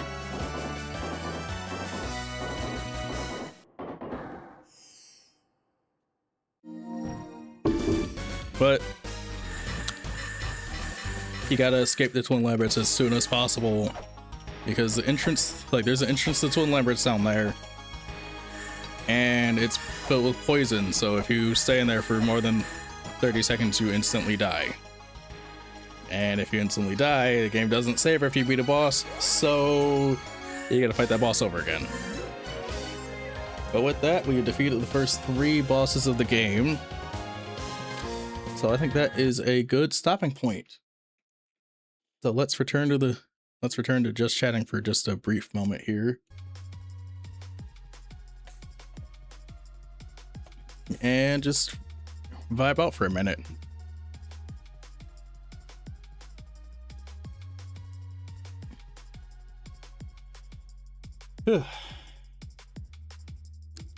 So how are you guys liking the new stream schedule so far? I'll probably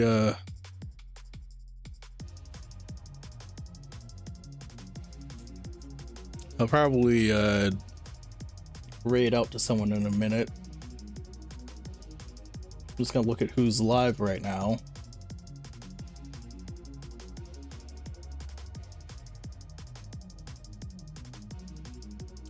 And figure out who to rate from there.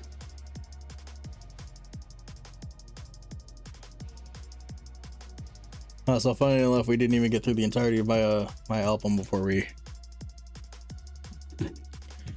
went and started the game. Let's see how many more songs are left on here. There's like 4 more, and this one's about to end, so like 3 more.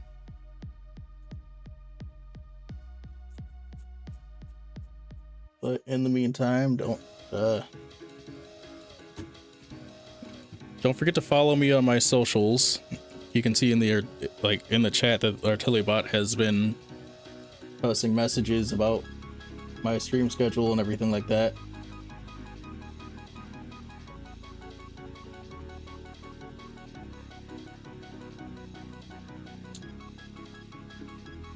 And with that, I think we're just gonna go ahead and end stream. You guys have a good night, and we'll be raiding out to someone real soon.